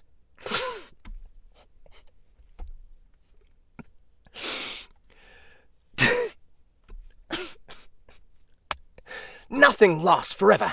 Even this world we call the universe will burn out eventually. That day, at the end of all time, they call it entropy. The heat death of the universe. Can you kitties please stop arguing? Katy Perry said. We need to stick together at least for this one time. Then Jason, the man in the hockey mask, suddenly appeared before Katy Perry's eyes as if he'd teleported there from another dimension. He swung his machete up through Kitty Purry's fuzzy purple legs and chopped the kitty up the middle so he split into two perfect halves so fast he never got a chance to meow a death meow. Kitty! Katy Purry said. Little Meow Meow pulled a diamond crossbow out of his brown Moschino? Moschino? Moschino. I don't know what that is. Out of his brown Moschino board shorts and aimed it at Jason. At the same time, Katy Perry aimed her eyes at Jason's butt. Katy hated Jason for killing Kitty Purry, but at the same time, she couldn't help but stare at the way the moonlight shined off his battered hockey mask and the way his strong, skeleton-y fingers grasped the machete's handle. Jason done fucked with the wrong kitty this time, Little Meow Meow said. Little Meow Meow fired a diamond crossbow bolt right through the hockey mask and into Jason's left eye socket. Jason fell to the ground, holding his mask in pain. Then Little Meow Meow aimed the crossbow at Katy Perry. This is for trying to get your pee-pee on my fur, yo! And Little Meow Meow fired a diamond bolt directly at the hair bush covering Katy Perry's pussy. But Katy Perry did a kickflip 8 feet in the air and dodged the bolt. I'll catch you later, ho! Little Meow Meow said as he Little Meow Meow said as he slipped off into the darkness of the woods. Katy Perry landed on the dirt. She wanted to run away, but she saw Jason being all sad with the bolt in his eye. Even though he had killed Kitty Purry, she couldn't leave him like that. Katy leaned over Jason and pulled the bolt out of his eye. Then he got up and she stepped backwards awkwardly, feeling scared but not wanting to offend him. Jason stared at her, and as he stared at her and her boobs, Katy could see Jason's shoulders tense up. He reached out with his machete blade to caress her left boob. The blade's metal felt cold to Katy, and it made a small cut in her boob flesh, but her nipple got hard, and she could feel her pussy getting wet. Hi, Jason, Katy said. I'm Katy Perry. But Jason pulled the machete away suddenly and recoiled from her. Then he scampered off into the woods, and his body was engulfed by the darkness that interweaved the trees.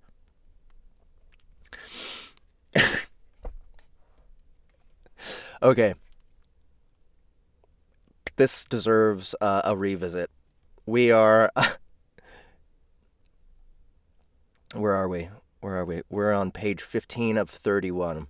So this is a perfect place to end it. Want to know for Katy, totally called it. Yeah. Katy's winning.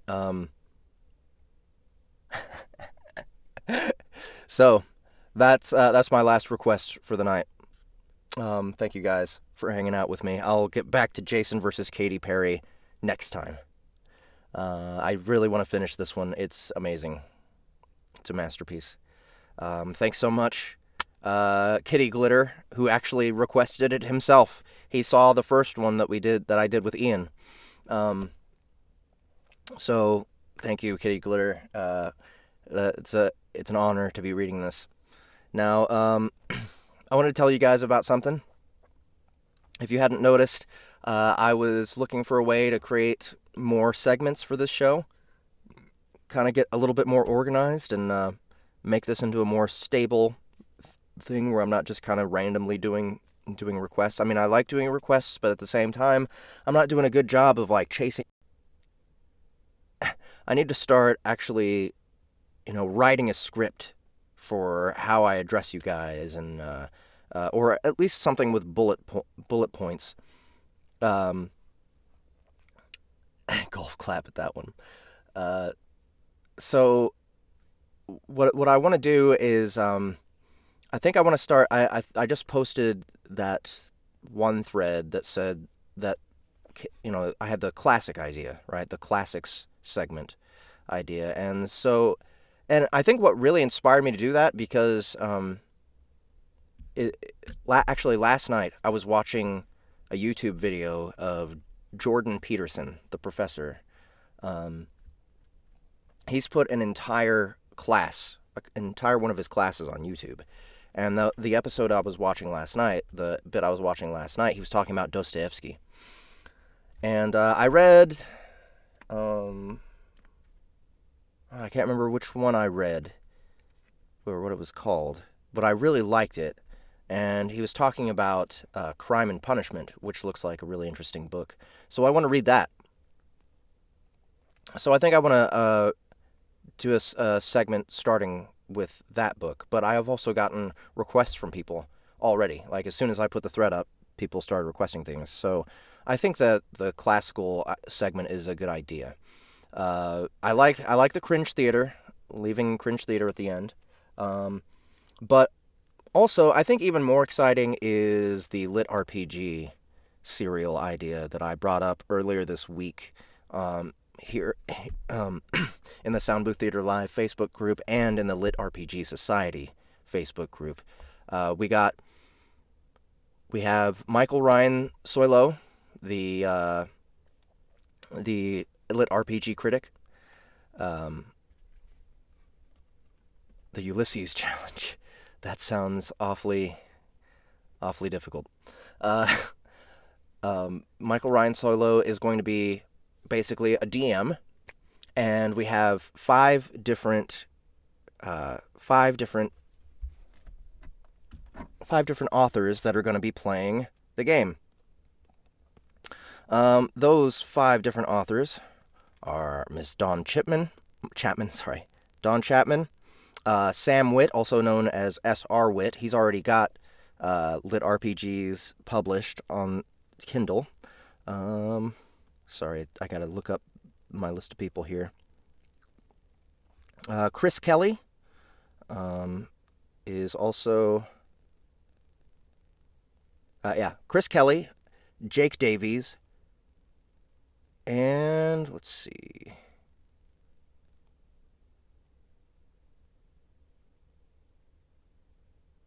Is that everybody? Wait. Chris Kelly, Jake Davies, and Robert Freeman. Okay, so we have... it's gonna be great, because it's gonna be... first of all, Michael Ryan Soilo is coming up with the rules as we speak, and he's going to be writing the module. And also, we're going to be using The World of the Feedback Loop by Harmon Cooper. He's given us permission to use his world, to use his IP, to base this Lit RPG in, which is really convenient because the actual game world that Harmon came up with is extremely versatile. We can basically have any type of setting that we want. And so my plan is to do one module per month, and each month have 4 episodes. So one for each Sound Booth Theater Live of the month. So with each module, we'll also be rotating authors. But I'm so glad we already have 5 authors to start off our first module. And I believe Michael Ryan Soilo has said that he wants to do, for the first module, an urban fantasy setting. So I'm really excited to see what these authors come up with. Now, what Michael Ryan Soilo is also going to come up with a format for a character sheet. So we'll need the authors to fill out the character sheet.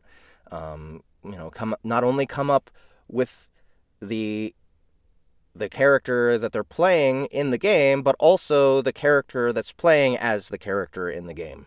This is Lit RPG, right? So we're actually going to have the real world incorporated as well. It's going to be super, super meta. But those character sheets will need to be filled out so that I can get a sense of how to voice the characters.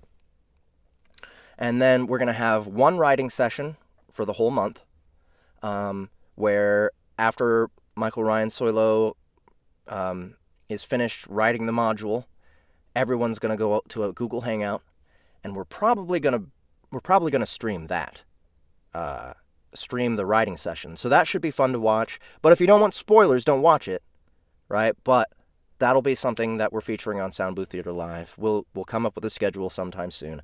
I'm sure it'll take at least a couple weeks before we're ready to start doing the actual playthrough. But once we do, they're going to take Michael Ryan Soilo is going to take all the stuff that you guys come up with in the writing session and edit it together as an audio drama, and I'll be reading at least a half hour of it every Sound Booth Theater Live. So I'll be narrating and I'll be doing all the characters, and I think it'll be a blast. Haven't done anything specifically designed for this show before, but I'm hoping that this catches on. I'm hoping you guys share it all over the place, and I hope you enjoy watching it. I'm excited to see what happens.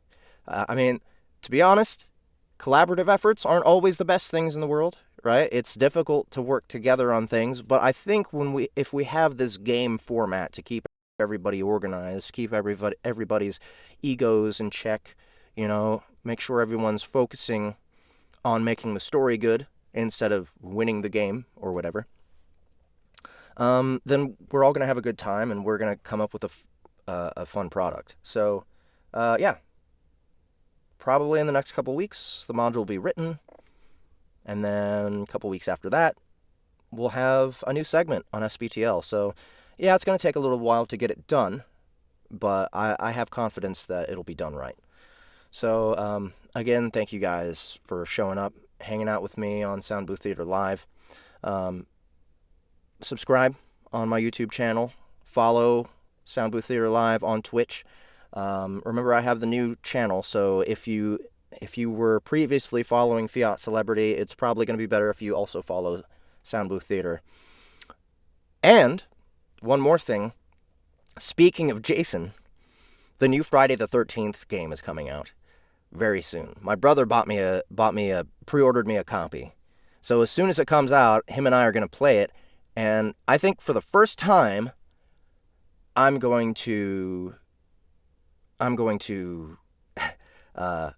stream myself playing it on my Xbox. There's a Twitch app on the Xbox, so I'll be playing the new Friday the 13th game, hopefully as Katy Perry, because she obviously has special powers against Jason. I have not played Dead by Daylight. It sounds interesting. Maybe I've seen a review of it, I'm not sure. But I'm anxious to do the Jason thing because hopefully it'll be scary and I'll act like a silly prick while I'm playing. It depends. Depends on how it works out. But that's going to be my first time streaming a video game. So keep an eye out. I'll be posting on Sound Booth Theater Live once I know the day that I'm actually going to be doing it. I think it's going to be a Friday night. So assuming that you haven't found somewhere to go to get drunk, maybe you can join me while I play the Friday the 13th video game. Maybe you'll like the game and buy it. I don't know. But yeah, thanks guys for showing up. Share this video if you had fun. I was in the Friday the 13th game. It's okay. Jason is a bit overpowered, as odd of a complaint as that is. The beta, yeah. But we'll see. We'll see. I'm excited for it. So, yeah, thanks guys. Please share this video, and I'll see you next week.